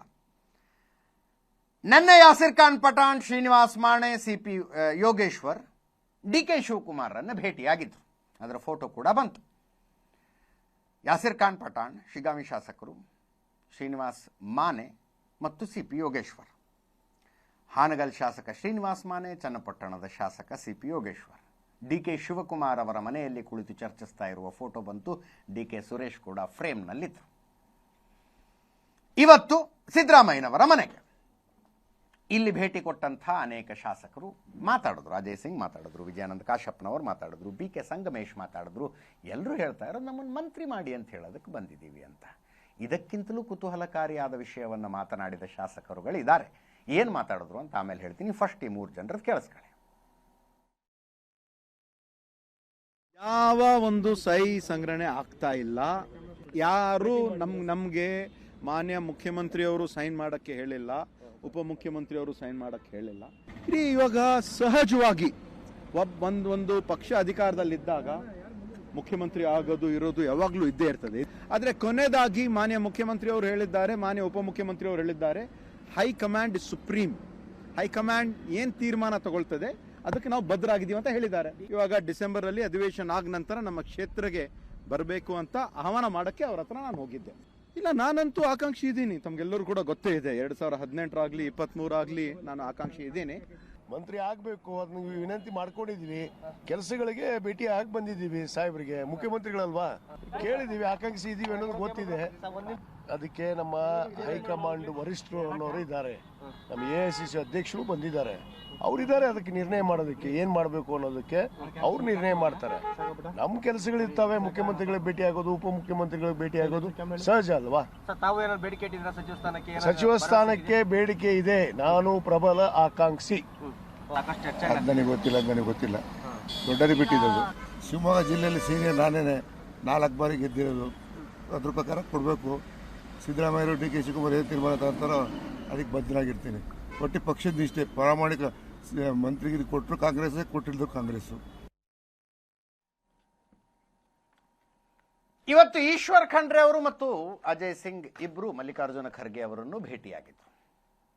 ಅಜಯ್ ಸಿಂಗ್ ಸಿದ್ದರಾಮಯ್ಯನವ್ರನ್ನ ಭೇಟಿಯಾಗಿ ಮಲ್ಲಿಕಾರ್ಜುನ ಖರ್ಗೆ ಅವರ ಮನೆಗೆ ಹೋದ್ರು. ಈಶ್ವರ್ ಖಂಡ್ರೆ ಅವರು ಬೆಳಿಗ್ಗೆನೆ ಮಲ್ಲಿಕಾರ್ಜುನ ಖರ್ಗೆ ಅವರ ಮನೆಗೆ ಹೋಗಿದ್ರು. ಮತ್ತೆ ಒಗ್ಗಟ್ಟಿನ ಮಂತ್ರ ಇರುತ್ತಲ್ಲಿ, ನಾವೆಲ್ಲರೂ ಒಂದಾಗಿದ್ದೀವಿ ಅಂತ. ಕೇಳಿಸ್ಕೊಳ್ಳಿ ಒಮ್ಮೆ. ಸಾಹೇಬರು ನಮ್ಮ ನಾಯಕರಿದ್ದಾರೆ. ಅವರು ಪ್ರತಿ ಸಲ ಬೆಂಗಳೂರಿಗೆ ಬಂದಂಥ ಸಂದರ್ಭದಲ್ಲಿ ಅವರಿಗೆ ಭೇಟಿಯಾಗಿ ಈ ರಾಜ್ಯದ ಅಭಿವೃದ್ಧಿ, ಕಲ್ಯಾಣ ಕರ್ನಾಟಕದ ಅಭಿವೃದ್ಧಿ ಬಗ್ಗೆ ನಾನು ಅವರಿಗೆ ಮಾಹಿತಿ ಕೊಡ್ತಾ ಬಂದಿದ್ದೇನೆ. ಇವೆಲ್ಲ ವಿದ್ಯಮಾನಗಳ ಬಗ್ಗೆ ಚರ್ಚೆ ಮಾಡಿದ್ದೇವೆ. ನಮ್ಗೆ ಏನ್ ಜವಾಬ್ದಾರಿ ಕೊಟ್ಟಿದೆ, ಶಿಸ್ತಿನ ಸಿಪಾಯಿಯಾಗಿ ಜವಾಬ್ದಾರಿಯನ್ನು ಪ್ರಾಮಾಣಿಕವಾಗಿ ನಿಭಾಯಿಸ್ತಾ ಇದ್ದಾರೆ. ಏನ್ ಸಮಸ್ಯೆ ಇಲ್ಲ, ಏನೇ ಇದ್ರು ಎಲ್ಲ ವರಿಷ್ಠರೆಲ್ಲವನ್ನು ಸರಿ ಮಾಡ್ತಾರೆ. ಯಾವುದು ಗೊಂದಲ ಇಲ್ಲ, ಯಾವುದು ಕ್ರಾಂತಿ ಇಲ್ಲ, ಸುಸೂತ್ರವಾಗಿ ಇವತ್ತಿನ ದಿವಸ ಗಟ್ಟಿಯಾಗಿ ಸರ್ಕಾರ ಮುಂದುವರಿತದೆ. ಈಗಾಗಲೇ ವರಿಷ್ಠರು ನಾಯಕತ್ವದ ಬಗ್ಗೆ ಯಾರು ತುಟಿ ಪಟಕ್ ಕಾಣಬಾರ್ದು ಅನ್ನುವಂತ ಮಾತನ್ನು ಹೇಳಿದ್ದಾರೆ. ಏನು ವರಿಷ್ಠರು ನಮಗೆ ಸೂಚನೆ ಕೊಟ್ಟಿದ್ದಾರೆ ಅದ್ರ ಪ್ರಕಾರ ನಡೀತೀವಿ. AICC ಅಧ್ಯಕ್ಷರು ಸನ್ಮಾನ್ಯ ಮಲ್ಲಿಕಾರ್ಜುನ್ ಖರ್ಗೆ ಸಾಹೇಬರು ನಮ್ಮ ಜಿಲ್ಲೆಯವರಾಗಿದ್ದಾರೆ, ಕಲಬುರ್ಗಿದವರಾಗಿದ್ದಾರೆ, ಕಲ್ಯಾಣ ಕರ್ನಾಟಕದವರಾಗಿದ್ದಾರೆ. ಪ್ರತಿ ಸತಿ ಅವರು ಬೆಂಗಳೂರು ಬಂದಾಗ ನಾವು ಭೇಟಿ ಆಗ್ತೀವಿ. ಭೇಟಿ ಆಗಿರೋ ಒಂದು ಸಂದರ್ಭದಲ್ಲಿ ಕಲ್ಯಾಣ ಕರ್ನಾಟಕ ನಮ್ಮ ಅಭಿವೃದ್ಧಿ ಮಂಡಳಿಯಲ್ಲಿ ಏನೇನು ನಡೀತಾ ಇದೆ ಅದ್ರ ಬಗ್ಗೆ ಸುದೀರ್ಘವಾಗಿ ಒಂದು ರೀತಿಯಿಂದ ಒಂದು ಚರ್ಚೆ ಆಯಿತು. ಸನ್ಮಾನ್ಯ ಮಲ್ಲಿಕಾರ್ಜುನ್ ಖರ್ಗೆ ಸಾಹೇಬರು AICC ಅಧ್ಯಕ್ಷರಾಗಿ ಕರ್ನಾಟಕ ರಾಜ್ಯದ ಬಗ್ಗೆ ಸಂಪೂರ್ಣವಾಗಿ ಅವರಿಗೆ ಮಾಹಿತಿ ಇದೆ, ಏನೇನಿದೆ. ವರಿಷ್ಠರು ಎಲ್ಲರೂ ಸೇರಿ ಒಂದು ತೀರ್ಮಾನ ತಗೊಳ್ತಾರೆ. ಕ್ಯಾಬಿನೆಟ್ ರೀಶಫಲ್ ಆಗಿರಬಹುದು. ಮತ್ತೆ 2-3 ದಿನಗಳ ನಂತರ ಅನ್ಸುತ್ತೆ ಸಿದ್ದರಾಮಯ್ಯನವರು DK ಶಿವಕುಮಾರ್ ಅವರು ಇವತ್ತು ಒಂದೇ ವೇದಿಕೆಯ ಮೇಲಿದ್ರು. ಅವ್ರನ್ನ ಒಂದೇ ವೇದಿಕೆಯ ಮೇಲೆ ನೋಡ್ತಾ ಇದ್ರೆ ಈ ಸುಮಾರು ಸತಿ ಈ ಬಾಕ್ಸಿಂಗ್ ಮ್ಯಾಚ್ ನಡೆಯೋದಕ್ಕಿಂತ ಮುಂಚೆ ಎರಡೂ ಪ್ರತಿಸ್ಪರ್ಧಿಗಳನ್ನು ಒಂದು ಕಡೆ ಕೂಡಿಸಿ ಪ್ರೆಸ್ ಮೀಟ್ ಎಲ್ಲ ಮಾಡಿಸ್ತಾರೆ. ಹಂಗೆ ಅನ್ನಿಸ್ತಾ ಇರುತ್ತೆ ಕೆಲವು ಸಲ. ಬೆಂಗಳೂರಿನ ಹೆಬ್ಬಾಳದ ವೆಟರ್ನರಿ ಕಾಲೇಜಿನಲ್ಲಿ ಮತ್ಸ್ಯ ಮೇಳ ನಡೀತು ಇವತ್ತು. ಫಿಶರಿಗೆ ಸಂಬಂಧಪಟ್ಟದ್ದು. ಒಂದೇ ವೇದಿಕೆಯ ಮೇಲಿದ್ರು. DK ಶಿವಕುಮಾರ್ ಅವರು ಸಿದ್ದರಾಮಯ್ಯನವರನ್ನು ಸ್ವಾಗತಿಸಿದರು, ಮಾತಾಡಿದ್ರು, ಆಯಿತು. ಅದಾದ ನಂತರ ಪ್ರಶ್ನೆಗಳನ್ನು ಕೇಳೋದಕ್ಕೆ ಪತ್ರಕರ್ತರು ನಿಂತ್ಕೊಂಡಿರ್ತಾರಲ್ಲ, ಇಬ್ಬರು ಕೈ ಮುಗಿದು ಹೋಗ್ಬಿಟ್ರು ಪತ್ರಕರ್ತರಿಗೆ. ಅದು ಹೆಂಗಿತ್ತು ಕೈ ಮುಗಿದ ರೀತಿಯಲ್ಲಿ, ನಿಮ್ಮ ಸಾವಾಸ ಬೇಡ ಅನ್ನಂಗೆ. ಸಿದ್ದರಾಮಯ್ಯನವ್ರಿಗೆ ಗೊತ್ತುರಿ, ಮೈಕ್ ಮುಂದೆ ಬಂದು ನಿಂತ್ಕೊಂಡ ತಕ್ಷಣ ಬರುವ ಮೊದಲನೆಯ ಪ್ರಶ್ನೆ ಏನು ಅಂತ. ಅದಕ್ಕೆ 100 ಸಲ ಸಿದ್ದರಾಮಯ್ಯನವರು ಉತ್ತರ ಕೊಟ್ಟಿರಲಿ, 101ನೇ ಸಲ ಕೂಡ ಅದೇ ಪ್ರಶ್ನೆ ಬರುತ್ತೆ. 5 ವರ್ಷ ನೀವೇ CM, ಮುಂದಿನ ಬಜೆಟ್ ನೀವೇ ಮಂಡನೆ ಮಾಡ್ತೀರಾ, ಈ ಪ್ರಶ್ನೆ ಬಂದೇ ಬರುತ್ತೆ. DK ಶಿವಕುಮಾರ್ ಅವರು ಬಂದ ತಕ್ಷಣ ಏನು ಸರ್ ಮುಖ್ಯಮಂತ್ರಿ ಆಗ್ತೀರಾ, ನಾಯಕತ್ವ ಬದಲಾವಣೆ ಆಗುತ್ತಾ, ಅಧಿಕಾರ ಹಸ್ತಾಂತರ ಆಗುತ್ತಾ, ಇದೇ ಪ್ರಶ್ನೆ. ಆ ಪ್ರಶ್ನೆಗೆ ಸದ್ಯಕ್ಕೆ ಉತ್ತರಿಸುವ ಮನಸ್ಸು, ತಾಳ್ಮೆ ಇಬ್ಬರಿಗೂ ಇಲ್ಲ. ಮಾಧ್ಯಮಗಳ ಕ್ಯಾಮರಾಗಳನ್ನು ಕಂಡು ಕೈ ಮುಗಿದು ಹೋಗ್ಬಿಟ್ರು. ಸಿದ್ದರಾಮಯ್ಯನವರಿಗೆ DK ಶಿವಕುಮಾರ್ ಎದುರಿಗೆ ಬರುವಂತಹ ಈ ಪ್ರಶ್ನೆ ಮಲ್ಲಿಕಾರ್ಜುನ್ ಖರ್ಗೆ ಅವರು ಎದುರಿಗೆ ಬಂದರೆ ಬರೋದಿಲ್ವಾ? ಮಾಧ್ಯಮಗಳವರು ಅದನ್ನೇ ಕೇಳ್ತಾರೆ. ಮಲ್ಲಿಕಾರ್ಜುನ್ ಖರ್ಗೆ ಅವ್ರಿಗೂ ಗೊತ್ತು. ಅವರು ಮನೆಯಿಂದ ಹೊರಗೆ ಹೋಗುವಾಗ ಕೈ ಮುಗಿದು ಹೋದರು 3 ಜನ ಮಾಧ್ಯಮಗಳಿಗೆ. ಕೈ ಮುಗಿದು ಹೋದರು. ನೋಡಿ ಒಂದ್ಸಲ ಅದನ್ನು.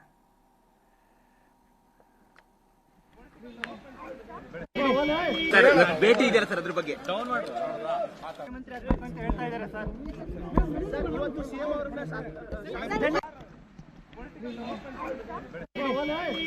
ಭೇಟಿ ಇದೆಯಲ್ಲ ಸರ್, ಅದ್ರ ಬಗ್ಗೆ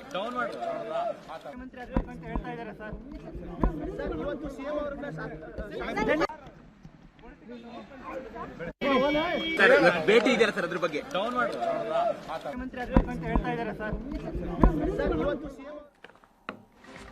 ರಾಜ್ಯ ರಾಜಕಾರಣದ ಅಪ್ಡೇಟ್ಗಳು ಕಾಂಗ್ರೆಸ್ಸಿಂದ ಜಾಸ್ತಿ ಇದೆ, ಬಿಜೆಪಿ ಅಪ್ಡೇಟ್ಗಳು ಇದ್ದಾವೆ. ದೆಹಲಿ ವರಿಷ್ಠರ ಭೇಟಿಗೆ ಹೋಗಿದ್ದ MLAಗಳು ವಾಪಸ್ ಬಂದರು. 2 ತಂಡಗಳಾಗಿ ಹೋಗಿದ್ರು, 2 ತಂಡಗಳಾಗೇ ಬಂದರು. ರವಿ ಗಣಿಗ ಮತ್ತು ರಾಜೇಗೌಡರು ನೆನ್ನೆನೆ ಬಂದರು, ಇವತ್ತು ಬಂದಿದ್ದಾರೋ ಗೊತ್ತಿಲ್ಲ. ಉಳಿದವರು ಬಂದರು. ಸಾಮಾನ್ಯವಾಗಿ ಮುಖ್ಯವಾದ ಕೆಲಸಕ್ಕೆ ಹೋದಾಗ ವಾಪಸ್ ಬಂದವರನ್ನು ಹೋದ ಕೆಲಸ ಏನಾಯಿತು ಅಂತ ಕೇಳ್ತೀವಿ, ಹಣ್ಣ ಕಾಯ ಅಂತ ಕೇಳ್ತೀವಿ. ಇಲ್ಲಿ ಕೇಳಿದ್ರೆ ಸ್ಪಷ್ಟವಾದ ಉತ್ತರ ಬರೋದಿಲ್ಲ. ಇಂಟ್ರೆಸ್ಟಿಂಗ್ಲಿ ಮಾಧ್ಯಮದವರು ಏರ್ಪೋರ್ಟ್ನಲ್ಲಿ ನಿಂತಿರ್ತಾರೆ, ಯಾರು ಬಂದರು ಯಾರು ಹೋದರು ಅಂತ ನೋಡ್ತಾ. ಮೊದಲೇ ಮಾಹಿತಿಯೂ ಇರುತ್ತೆ, ಇಂತಿಂಥ ಫ್ಲೈಟಿಗೆ ಬರ್ತಿರ್ತಾರೆ ಅಂತ. ST ಸೋಮಶೇಖರ್ ಕೂಡ ಬಂದರು. BJPಯಿಂದ ಉಚ್ಚಾಟನೆಗೊಂಡಿರುವ DK ಶಿವಕುಮಾರ್ ಅವರನ್ನು ಬೆಂಬಲಿಸುವ ಶಾಸಕ ST ಸೋಮಶೇಖರ್ ಅವರು ಬಂದರು. ಅವರು ದಿಲ್ಲಿಗೆ ಹೋಗಿದ್ರಾ ಅಂತ ಕುತೂಹಲ. DK ಶಿವಕುಮಾರನ್ನು ಮುಖ್ಯಮಂತ್ರಿ ಮಾಡಿ ಅಂತ ಕಾಂಗ್ರೆಸ್ ಹೈಕಮಾಂಡ್ ಮೇಲೆ ಒತ್ತಡ ಹಾಕುವುದಕ್ಕೆ BJPಯ ಕಮಲದ ಗುರುತಿನಿಂದ ಗೆದ್ದ ಶಾಸಕರು ಹೋಗಿದ್ರಾ ಅಂತ ಒಂದು ಕುತೂಹಲ ಇತ್ತು. ಆಮೇಲೆ ಗೊತ್ತಾಯಿತು ಅವರೇನೋ ಮಂಗಳೂರಿಂದ ಬಂದ್ರಂತೆ. ಸೇಮ್ ಟೈಮಿಗೆ ಫ್ಲೈಟ್ ಇಳಿದಿದ್ದಾರೆ, ಎಲ್ಲರೂ ಒಟ್ಟೊಟ್ಟಿಗೆ ಬಂದಿದ್ದಾರೆ. ಒಂದು 5-6 ಜನ ಶಾಸಕರು ಮಾತಾಡಿದ್ದಾರೆ, ಕೇಳಿಸ್ಕೊಳ್ಳಿ. ಹೇಳಿದ್ದೀನಲ್ಲ, ಮೊದಲ ದಿನದಿಂದನೂ DK ಶಿವಕುಮಾರ್ ಅವರು CM ಆಗಬೇಕು. ಆದ್ರೆ ಅದಕ್ಕೊಂದು ಸಮಯ, ಸಂದರ್ಭ, ಗಡಿಗೆ ಇದು ಬಂದಾಗ ಆಗ್ತಾರೆ ಅಂತಾನು ಹೇಳ್ತಾ ಇದ್ದೀನಲ್ಲ. ಯಾವತ್ತು ಬೇಕಾದ್ರೂ ಯಾವ ಗಳಿಗೆ ಬೇಕಾದ್ರೂ ಬರಬಹುದು. ನಾವು ಅವರು ದುಡ್ದಿದ್ದಾರೆ, ನನ್ನ ಕಷ್ಟ ಕಾಲದಲ್ಲಿ ನಿಂತಿದ್ದಾರೆ. ಅವ್ರು CM ಆಗಬೇಕು ಅನ್ನೋದು ನನ್ನ ಮನದ ಹೃದಯದ ಭಾವನೆ. ನಮ್ಮ ಹೈಕಮಾಂಡ್ ಪಕ್ಷ, ಹೈಕಮಾಂಡ್ ಏನ್ ನಿರ್ಧಾರ ಮಾಡ್ತಾರೋ ಅದಕ್ಕೆ ಎಲ್ಲರೂ ಬದ್ಧ. ಸಿದ್ದರಾಮಯ್ಯ ಸಾಹೇಬರು ಬದ್ಧ, DK ಶಿವಕುಮಾರ್ ಅವರು ಬದ್ಧ. 140 ಜನನು DK ಸಾಹೇಬರು ಪರ ಇದ್ದಾರೆ, 140 ಜನನು ಸಿದ್ದರಾಮಯ್ಯ ಪರ ಇದ್ದಾರೆ. ಒಂದು 3-4 ಕಾರ್ಯಕ್ರಮ ಇಟ್ಕೊಂಡು ಹೋಗಿದ್ದೆ. ಈ ಸಂದರ್ಭದಲ್ಲಿ ಬೇರೆ ಬೇರೆ ಶಾಸಕರು ಬಂದಿದ್ದರಿಂದ ಅದು ಅದಕ್ಕೆ ಆ ಒಂದು ವಾತಾವರಣ ಸೃಷ್ಟಿ ಆಯ್ತು. ಬಿಟ್ಟರಲ್ಲಿ ಅದು ಆ ಥರ ಏನು ಕ್ರಾಂತಿನೂ ಆಗಲ್ಲ, ಏನೂ ಅಲ್ಲ. ಉಪಮುಖ್ಯಮಂತ್ರಿಗಳು, ಮಂತ್ರಿಗಳು 5 ವರ್ಷ ಸಿದ್ದರಾಮಯ್ಯ ಮಾಡ್ತಾ ಇದ್ದಾರೆ. ಹಾಗೇನೆ ನಮ್ಮ ಜಿಲ್ಲಾ ಉಸ್ತುವಾರಿ ಸಚಿವರು ಕೂಡ ಒಳ್ಳೆ ಕೆಲಸ ಮಾಡ್ತಾ ಇದ್ದಾರೆ. ಈಗಾಗಲೇ ಜಿಲ್ಲಾ ಉಸ್ತುವಾರಿ ಸಚಿವರು ಚಿಕ್ಕಮಗಳೂರು ಜವಾಬ್ದಾರಿ ಇದ್ದಾರೆ, ಅವರೇ ಹೇಳಿದ್ದಾರೆ ಈ ಜಿಲ್ಲೆಯ ಒಬ್ಬರು ಯಾರು ಶಾಸಕರು ಮಂತ್ರಿಗಳು ಆಗಬೇಕು ಅಂತ. ನಾನು ಈ ಜಿಲ್ಲೆಗೆ ಯಾರಿಗಾದ್ರೂ ಅವಕಾಶ ಮಾಡಿಕೊಡಿ, ನನಗೂ ಅನುಭವ ಇದೆ. ಜಿಲ್ಲಾ ಪರಿಷತ್ ಹೈಕಮಾಂಡ್ ಹತ್ರ ಹೋಗ್ಬಿಟ್ಟು ಹೈಕಮಾಂಡಿನ ಆಶೀರ್ವಾದ ಪಡ್ಕೊಬರೋಣ ಅಂತೇಳಿ ಡೆಲ್ಲಿಗೆ ಹೋಗಿ AICC ಅಧ್ಯಕ್ಷರು ಮಲ್ಲಿಕಾರ್ಜುನ್ ಖರ್ಗೆ ಸಾಹೇಬ್ರ ಹತ್ರ ಹೋಗ್ಬಿಟ್ಟು ಅವ್ರ ಹತ್ರ ಮಾತಾಡ್ಕೊಂಡು ಆಶೀರ್ವಾದ ಪಡ್ಕೊಂಡು ಬರಕ್ಕೆ ಹೋಗಿದ್ದು. ಇತ್ತೀಚಿನಲ್ಲಿ ಕ್ಷೇತ್ರದಲ್ಲಿ ಆದಂಥ ನಾವು ಮಾಡ್ತಕ್ಕಂಥ ಸಾಧನೆಗಳಾಗಿರ್ಬೋದು, ಕಿಯೋನಿಕ್ಸ್ನ ಚೇರ್ಮನ್ ಆಗಿ ಮಾಡಿರ್ತಕ್ಕಂಥ ಮೊನ್ನೆಯ ಕೆಲಸಗಳಾಗಿರ್ಬೋದು, ಕಿಯೋ ಡಿವೈಸ್ನ ಅನಾವರಣ ಆಗಿರ್ಬೋದು, ಇವೆಲ್ಲವನ್ನೂ ಹೈಕಮಾಂಡಿನ ಗಮನಕ್ಕೆ ಮುಟ್ಟಿಸಿ ಬರೋಕ್ಕೆ ಡೆಲ್ಲಿಗೆ ಹೋಗಿ ಬಂದಿದ್ವಿ. ಅವೆಲ್ಲ ನಾವು ತೀರ್ಮಾನ ಮಾಡಂಗಿದ್ರೆ ಆಗತ್ತೇನಪ್ಪ, ಹೈಕಮಾಂಡ್ ಅದನ್ನ ತೀರ್ಮಾನ ಮಾಡುತ್ತೆ. ನಾನು ಹೋಗಿದ್ದು ನಮ್ಮ ಆನೇಕಲ್, ನಮ್ಮ ಪಾರ್ಲಿಮೆಂಟ್ ವ್ಯಾಪ್ತಿ ಒಳಗಡೆ ಶಿವಣ್ಣ ಬರ್ತಾ ಇದ್ರು. ಅವ್ರಿಗೊಂದು ಮಂತ್ರಿಗಿರಿ ಕೇಳೋಣ, ಮುಂದಕ್ಕೆ ಏನಾದ್ರು ಅವಕಾಶ ಬಂದಾಗ ಒಂದು ಮಂತ್ರಿ ಮಾಡಿ ಅಂತ ಹೈಕಮಾಂಡ್ ಅಲ್ಲಿ ನಿವೇದನೆ ಮಾಡೋದಕ್ಕೆ ಹೋಗಿದ್ವಿ. ಬಾಲಕೃಷ್ಣ ಹಿರಿಯ ಮುಖಂಡರಿದ್ದಾರೆ, ಅವರು 5 ಬಾರಿ ಶಾಸಕರಾಗಿದ್ದಾರೆ. ಬಾಲಕೃಷ್ಣ ಅವರು ಮಂತ್ರಿ ಆಗೋದಕ್ಕೆ ಎಲ್ಲ ರೀತಿಯಲ್ಲೂ ಅರ್ಹತೆ ಇದೆ, ಅವ್ರನ್ನೂ ಮಂತ್ರಿ ಆಗಿ ಅಂತಕ್ಕಂಥದ್ದು ನಮ್ಮ ಆಸೆ. ನಮ್ಮ ಲೀಡರ್ ಇದ್ದಾರೆ, ಅವರು ಹಿರಿಯರಿದ್ದಾರೆ. ಅವರ 5 ವರ್ಷನೂ ನಾನೇ ಬಜೆಟ್ ಮುಗಿಸ್ತೀನಿ ಅಂದರೆ ಬೇಡ ಅನ್ನೋಕೆ ಯಾರ ಕೈಲಿ ಆಯ್ತದೆ. ಅವ್ರು ಮನ್ಸು ಮಾಡೋರು 5 ಅಲ್ಲದ್ರೆ ಇನ್ನು 10 ವರ್ಷನೂ ಮಾಡ್ಬೋದು ಅವರೇನೆ, ಅದರಲ್ಲೇನು ಅನುಮಾನ ಇಲ್ಲ. ಹೌದು, ಸಿದ್ದರಾಮಯ್ಯನವ್ರು ಯಾವತ್ತೂ ಕೊಟ್ಟ ಮಾತಿಗೆ ತಪ್ಪಿ ರೂಢಿನೇ ಇಲ್ಲ. ಅವ್ರಿಗೆ ಕೊಟ್ಟ ಎಲ್ಲ ಮಾತನ್ನು ಅವ್ರು ಇದುವರೆಗೂ ನಡ್ಸ್ಕೊಂಡು ಬಂದಿದ್ದಾರೆ. ಹೈಕಮಾಂಡ್ ಮತ್ತು ಸಿದ್ದರಾಮಯ್ಯನವ್ರು ಯಾವತ್ತು ಮನ್ಸು ಮಾಡ್ತಾರೆ, ಶಾಸಕರೆಲ್ಲ ಸೇರಿ ಯಾವತ್ತು ಮನ್ಸು ಮಾಡ್ತಾರೆ ಅವತ್ತು ಆಯ್ತಾರೆ. ಗುಂಪಿಲ್ಲ, ನಾವಿರೋರು 136 ಜನ ಇದ್ದೀವಿ, ಅದ್ರ ಜೊತೆಗೆ ಇನ್ನೂ 4 ಜನ ಅಡಿಷನಲ್ ಇದ್ದೀವಿ. ಎಲ್ಲರೂ ಒಂದೇ. ಈಗ ನಾವು ನಾನು ಹಂಗಾರೆ ಶಿವಕುಮಾರ್ ಅವ್ರ ಗುಂಪ, ನಾನು ಹಂಗಾರೆ ಸಿದ್ದರಾಮಯ್ಯನವ್ರು, ನಾನು ಸಿದ್ದರಾಮಯ್ಯನವ್ರ ಗುಂಪು, ಅವ್ರು ನಮ್ಮ CLP ಲೀಡರ್, ನಮ್ಮ ಲೀಡರ್ ಅವರು, ನಾವು ಅವ್ರ ಲೀಡರ್, ನಾವೆಲ್ಲ ಕಾಂಗ್ರೆಸ್ ಗುಂಪು. ಹೈಕಮಾಂಡ್ 3 ಬಾರಿ ಗೆದ್ದಿದ್ದೀನಿ, ಅದಕ್ಕೋಸ್ಕರ ನನಗೂ ಕೂಡ ಮಂತ್ರಿ ಬೇಕು ಅಂತೇಳಿ ಹೈಕಮಾಂಡ್ನ ಭೇಟಿ ಮಾಡೋಕ್ಕೆ ಹೋಗಿದೆ. ಹೈಕಮಾಂಡು ಆಯ್ತಪ್ಪ ಎಲ್ಲ ಸೀನಿಯರಿಟಿ ಇದ್ದೀರಾ ನೋಡೋಣ ಅಂತ ಹೇಳಿದ್ದಾರೆ, ಅದಕ್ಕೋಸ್ಕರ ಹೋಗಿದೆ. ಹೈಕಮಾಂಡು ಏನು ತೀರ್ಮಾನ ಮಾಡ್ತಾರೆ ಅದಕ್ಕೆಲ್ಲರೂ ಕೂಡ ಭದ್ರಾಗಿ ನಾವೆಲ್ಲರೂ ಕೂಡ ಇರಬೇಕಾಗ್ತದೆ, ಇರ್ತೀವಿ. ನೋಡಿ, ಮಾತುಕತೆ ಆಗಿರೋದು ಅದೆಲ್ಲನೂ ಕೂಡ ದೊಡ್ಡ ಮಟ್ಟದಲ್ಲಿ ಆಗಿದೆ. ಅದ್ರ ಬಗ್ಗೆ ನಮಗೇನು ಅದ್ರ ಬಗ್ಗೆ ಮಾಹಿತಿ ನಮಗಿಲ್ಲ. ನಮ್ಮ ಪಕ್ಷದಲ್ಲಿ ಯಾವುದೇ ಬಣ ಗಿಣ ಅವೆಲ್ಲ ಇಲ್ಲ, ಎಲ್ಲ ಕಾಂಗ್ರೆಸ್ ಬಣ, ನಾವೆಲ್ಲರೂ ಕೂಡ ಕಾಂಗ್ರೆಸ್ ಬಣದವರು. ಡಿ ಕೆ ಶಿವಕುಮಾರ್ CM ಆಗಬಾರ್ದು ಅಂತ ಯಾರು ಹೇಳ್ತಾರೆ? CM ಆಗಬೇಕು, ಅದು ಹೈಕಮಾಂಡ್ ತೀರ್ಮಾನ ಮಾಡಬೇಕು, ನಾವು ತೀರ್ಮಾನ ಮಾಡೋದು. ಅವರು ಹೈಕಮಾಂಡ್ನಲ್ಲಿ ನನ್ನ ಸೀನಿಯರ್ ಇದ್ದೀನಿ, ಮಂತ್ರಿ ಮಾಡಬೇಕು ಅಂತ ಕೇಳಲಿಕ್ಕೆ ಹೋಗ್ತಾ ಇದ್ದೀನಿ, ಬಾರಯ್ಯ ಅಂತ ಕರೆದ್ರು. ಜೊತೆಯಲ್ಲಿ ಹೋಗಿ ಶಿವಣ್ಣ ಅವ್ರು ಏನು ಹೇಳಿದ್ರಲ್ಲ, ಆವಾಗ ನಾನು ಜೊತೆಯಲ್ಲಿದ್ದೆ. ಏನು ನಾವು ಆ ಸಂದರ್ಭದಲ್ಲಿ ಮಾತಾಡಬೇಕು ಅದನ್ನು ಮಾತಾಡಿದ್ವಿ. ಡಿ ಕೆ ಶಿವಕುಮಾರ್ CM ಆಗಬಾರ್ದು ಅಂತ ಯಾರು ಹೇಳಿದ್ದಾರೆ? ಯಾವ ಹೈಕಮಾಂಡ್ ತೀರ್ಮಾನ ಮಾಡ್ತಾರೆ? ಯಾವಾಗ ಹೈಕಮಾಂಡ್ ಯಾವಾಗ ಬೇಕಾದ್ರೂ ಮಾಡ್ಬೋದು, ಯಾವಾಗ ಬೇಕಾದ್ರೂ ಮಾಡ್ಬೋದು ಹೈಕಮಾಂಡ್. ಮಾಮೂಲಿ ಒಂದೇ ಫ್ಲೈಟಲ್ಲಿ ಬಂದ್ವಿ, ಸಿಕ್ಕಿದ್ರು. ಅವರು ಇದಕ್ಕೆ ಬಂದಿದ್ರೆ ಬೇರೆ. ಎಸ್.ಟಿ. ಸೋಮಶೇಖರ್ ಮಂಗಳೂರಿಂದ ಬಂದರು ಅಂತ ಒಂದು ಸುದ್ದಿ ಇತ್ತು. ಒಂದೇ ಫ್ಲೈಟಲ್ಲಿ ಬಂದ್ವಿ ಅಂತ ಇವ್ರು ಹೇಳ್ತಾ ಇದ್ದಾರೆ. ಒಂದೇ ಫ್ಲೈಟ್ ಅಂದರೆ ದಿಲ್ಲಿಯಿಂದ ಬಂದಿರೋದು ಇವರು, ಏನೋ ಗೊತ್ತಿಲ್ಲ. ಈ ಮಧ್ಯದಲ್ಲಿ ಹೈಕಮಾಂಡ್ ಮಧ್ಯಪ್ರವೇಶಕ್ಕೆ ಒತ್ತಾಯಿಸ್ತಾ ಇರುವ ಶಾಸಕರ ಸಂಖ್ಯೆ ಕೂಡ ಏರ್ತಾ ಇದೆ. ಹೈಕಮಾಂಡ್ ಮಧ್ಯಪ್ರವೇಶ, ಸಿದ್ದರಾಮಯ್ಯನವರ ಬಣದ ನಿಲುವು ಸ್ಪಷ್ಟ ಇದೆ. ಯಾಕ್ರಿ ಬರ್ಬೇಕು ಹೈಕಮಾಂಡು? ಏನಾಗಿದೆ ಅಂಥದ್ದು? ನಡ್ಕೊಂಡು ಹೋಗ್ತಾ ಇಲ್ವಾ ಸರ್ಕಾರ ಅಂತ. ಹೈಕಮಾಂಡ್ ಮಧ್ಯಪ್ರವೇಶಕ್ಕೆ ಒತ್ತಾಯಿಸ್ತಾ ಇರುವವರ ಪೈಕಿ ಬಹುತೇಕರು ಒಂದೋ ಡಿ ಕೆ ಶಿವಕುಮಾರ್ ಕಡೆ ಅವರಿದ್ದಾರೆ, ಅಥವಾ ತಟಸ್ಥರಿದ್ದಾರೆ. ಲಕೋಟೆಯಲ್ಲಿ ಯಾರ ಹೆಸರು ಬರುತ್ತೋ ಅವ್ರ ಪರವಾಗಿ ಕೈ ಎತ್ತವ್ರು ನಾವು ಅಂತ ಇರುವಂತಹ ಶಾಸಕರುಗಳು. ನೋಡಿ, ಎಚ್.ಸಿ. ಬಾಲಕೃಷ್ಣ ಡಿ ಕೆ ಶಿವಕುಮಾರ್ ಮುಖ್ಯಮಂತ್ರಿ ಆಗಬೇಕು ಅಂತ ಕಾಯ್ತಾ ಇರುವಂಥವ್ರು. ಮೊನ್ನೆ ಸುದ್ದಿ ಬ್ರೇಕ್ ಮಾಡ್ತಲ್ಲ ಏಷ್ಯಾನೆಟ್ ಸುವರ್ಣ ನ್ಯೂಸು, 8-9 ಜನ ಶಾಸಕರು ಒಂದೇ ಫ್ಲೈಟ್ನಲ್ಲಿ, ಹಳೆ ಮೈಸೂರು ಭಾಗದ 8-9 ಶಾಸಕರು ಡಿ ಕೆ ಶಿವಕುಮಾರ್ ಬೆಂಬಲಿಗರು ಒಂದೇ ಫ್ಲೈಟ್ನಲ್ಲಿ ದಿಲ್ಲಿಗೆ ಹೋದ್ರು ಅಂತ ಸುದ್ದಿ ಬ್ರೇಕ್ ಮಾಡಿದ ಸ್ವಲ್ಪ ಹೊತ್ತಿನಲ್ಲಿ ಎಚ್.ಸಿ. ಬಾಲಕೃಷ್ಣ ಅವರ ಸಪೋರ್ಟರ್ಸ್ ಪೇಜ್ಗಳಲ್ಲಿ, ಸೋಷಿಯಲ್ ಮೀಡಿಯಾದಲ್ಲಿ ಕೆಲವೇ ದಿನಗಳಲ್ಲಿ ಸಿಹಿ ಸುದ್ದಿ, ಕೆಲವೇ ದಿನಗಳಲ್ಲಿ ಹ್ಯಾಪಿ ನ್ಯೂಸ್ ಅಂತ ಪೋಸ್ಟ್ಗಳು ಓಡಾಡ್ತಾ ಇದ್ವು. H C. Balakrishna openly D K Shivakumar ಬೆಂಬಲಿಗರು. ಅವ್ರು ಹೆಂಗೆ ಹೇಳಿದ್ರು ಅರ್ಥ ಅದೇ. ಅವ್ರು ಹೇಳ್ತಾ ಇದ್ದಾರೆ ಹೈಕಮಾಂಡ್ ಮಧ್ಯಪ್ರವೇಶ ಮಾಡಲಿ ಅಂತ. ಇವತ್ತು ತನ್ವೀರ್ ಸೇಠ್ ಅವರ ಸ್ಟೇಟ್ಮೆಂಟ್ ಇಂಪಾರ್ಟೆಂಟು. ನಿಮ್ಗೆ ಯಥಾವತ್ತಾಗಿ ಹೇಳಬೇಕು ಅಂದರೆ, ಹೈಕಮಾಂಡ್ ತನ್ನ ನಿರ್ಧಾರ 2 ದಿನಗಳಲ್ಲಿ ಹೇಳಲಿದೆ. ಹೈಕಮಾಂಡ್ ಮೊದಲೇ ತಮ್ಮ ನಿಲುವನ್ನು ಸ್ಪಷ್ಟಪಡಿಸಬೇಕಾಗಿತ್ತು. ಈಗ ಅಪಾಯಕಾರಿ ಹಂತ ತಲುಪುವ ಲಕ್ಷಣ ಕಾಣಿಸ್ತಾ ಇದೆ ಅಂದರು. ಅಪಾಯಕಾರಿ ಹಂತ ತಲುಪುವ ಲಕ್ಷಣ ಕಾಣಿಸ್ತಾ ಇದೆ. ರಾಜಕೀಯವಾಗಿ ನನ್ನನ್ನು ಬೆಳೆಸಿದ್ದು ಡಿ ಕೆ ಶಿವಕುಮಾರ್, ನನ್ನ ಮೇಲೆ ಡಿ ಕೆ ಶಿವಕುಮಾರ್ರ ಋಣ ಇದೆ, ನಾನು ಸತ್ಯನೇ ಹೇಳ್ತಾ ಇದ್ದೀನಿ ಅಂದರು.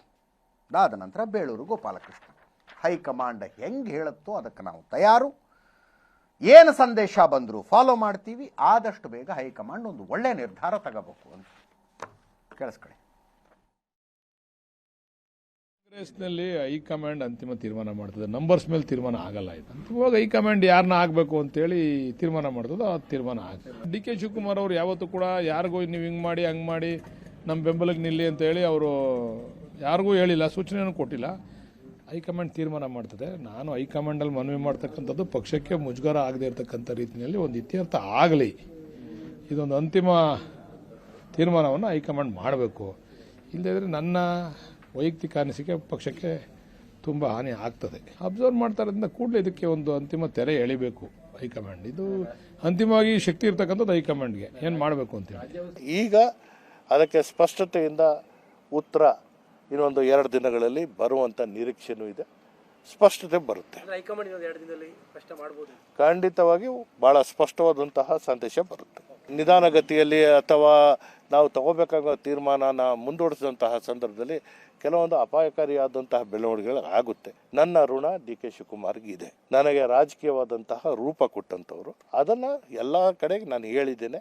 ಇರೋದು ಮನಸ್ಸಲ್ಲಿರುವಂಥದ್ದು ಬಹಿರಂಗವಾಗಿ ಹೇಳ್ತೇನೆ. ರಾಜ್ಯ ಸರ್ಕಾರ ಸಮರ್ಥವಾಗಿ ನಡೀತಾ ಇದೆ. ಒಳ್ಳೆ ರೀತಿಯಲ್ಲಿ ಹೋಗಬೇಕಾದ್ರೆ ಹೈಕಮಾಂಡ್ ಒಂದು ನಿರ್ಧಾರ ತಗೊಂಡು ಅದನ್ನು ಆದಷ್ಟು ಬೇಗ ಬಗೆಹರಿಸಬೇಕು ಅನ್ನೋದು ನಮ್ಮೆಲ್ಲರ ನೀವು ಒಂದು ದಿಟ್ಟ ನಿರ್ಧಾರ ತಗೊಳ್ಳಿ. ನಮ್ಮಲ್ಲಿ ಹೈಕಮಾಂಡ್ ಬಿಟ್ಟರೆ ನಾವು ಯಾರು ಇಲ್ಲಿ ಏನು ಮಾಡಲಿಕ್ಕಿಲ್ಲ. ಯಾರೇ ಎಷ್ಟೇ ಏನು ಮಾಡಿದ್ರು ಯಾವುದೂ ನಡೆಯಲ್ಲ. ಹೋಗಿದ್ದಾರೆ ಬಂದಿದ್ದಾರೆ ಅಂತ ಹೇಳಿದ್ದಾರೆ ಬಿಟ್ಟರೆ ಯಾರು ಪರವಾಗಿ ಹೋಗಿದ್ದಾರೆ ಏನಂತ ನನಗೆ ಗೊತ್ತಿಲ್ಲ. ನೋಡಿ, ನಾನು ಯಾವುದೇ ಬಣದಲ್ಲಿ ಇಲ್ಲ. ಆ ಬಣ ಈ ಬಣ ಪ್ರಶ್ನೆ ಇಲ್ಲ. ನಮ್ದು ಏನು ನಿರ್ಧಾರ ಅಂತಂದರೆ ಹೈಕಮಾಂಡ್ ಏನು ಸಂದೇಶ ಕೊಡ್ತಾರೆ ಆ ಒಂದು ಇದರಲ್ಲಿ ನಾವು ನಿರ್ಧಾರ ತಗೊಳ್ತೀವಿ ಅಷ್ಟೇ. ನಾವು ಯಾವುದೇ ಇಲ್ಲ. ಕಾಂಗ್ರೆಸ್ ಬಣ, ನನ್ನ ಬಣ ಕಾಂಗ್ರೆಸ್ ಬಣ. ನನಗೆ ಸಿದ್ದರಾಮಯ್ಯ ಸಾಹೇಬರು ಬೇಕು, ಡಿ ಕೆ ಸಾಹೇಬರು ಬೇಕು, ಎಲ್ಲರೂ ಬೇಕು. ನಾನೇ ಹೇಳಿದೆ, ರಂಗನಾಥ್ ಫೋನ್ ಮಾಡಿದ್ರು, ಅದೇ ಹೇಳಲಿಲ್ಲ. ಡೆಲ್ಲಿಗೆ ಬರ್ತೀರಾ ನೀವು, ಹಿಂಗೆ ಅಂತ ಕೇಳಿದ್ರು. ಇಲ್ಲ, ನಾನು ಎಲ್ಲೂ ಬರೋಕ್ಕಾಗೋದಿಲ್ಲ, ಕಾರ್ಯಕ್ರಮ ಇದೆ. ನಮ್ಮ ಅಭಿಪ್ರಾಯ ಏನು ಸರ್? ಈಗ ಸರ್ಕಾರದಲ್ಲಿ ಈ ರೀತಿ ಬೆಳವಣಿಗೆಗಳಾಗ್ತಾ ಇದೆ, ಸಿಎಂ ಬದಲಾವಣೆ ಆಗ್ತಾರೆ ಅಂತಾರ? ಅದು ಹೈಕಮಾಂಡ್ ಬಿಟ್ಟು ವಿಚಾರ. ಹೈಕಮಾಂಡ್ ಏನು ತೀರ್ಮಾನ ಮಾಡ್ತಾರೋ. ಕಾಂಗ್ರೆಸ್ ಪಕ್ಷದ ಕಟ್ಟಾಳು ಸಿಪಾಯಿ, ಅದರಿಂದ ಅಲ್ಲಿ ಏನು ತೀರ್ಮಾನ ಆಗುತ್ತೆ ಅದಕ್ಕೆ ಭದ್ರವಾಗಿರ್ತೀವಿ.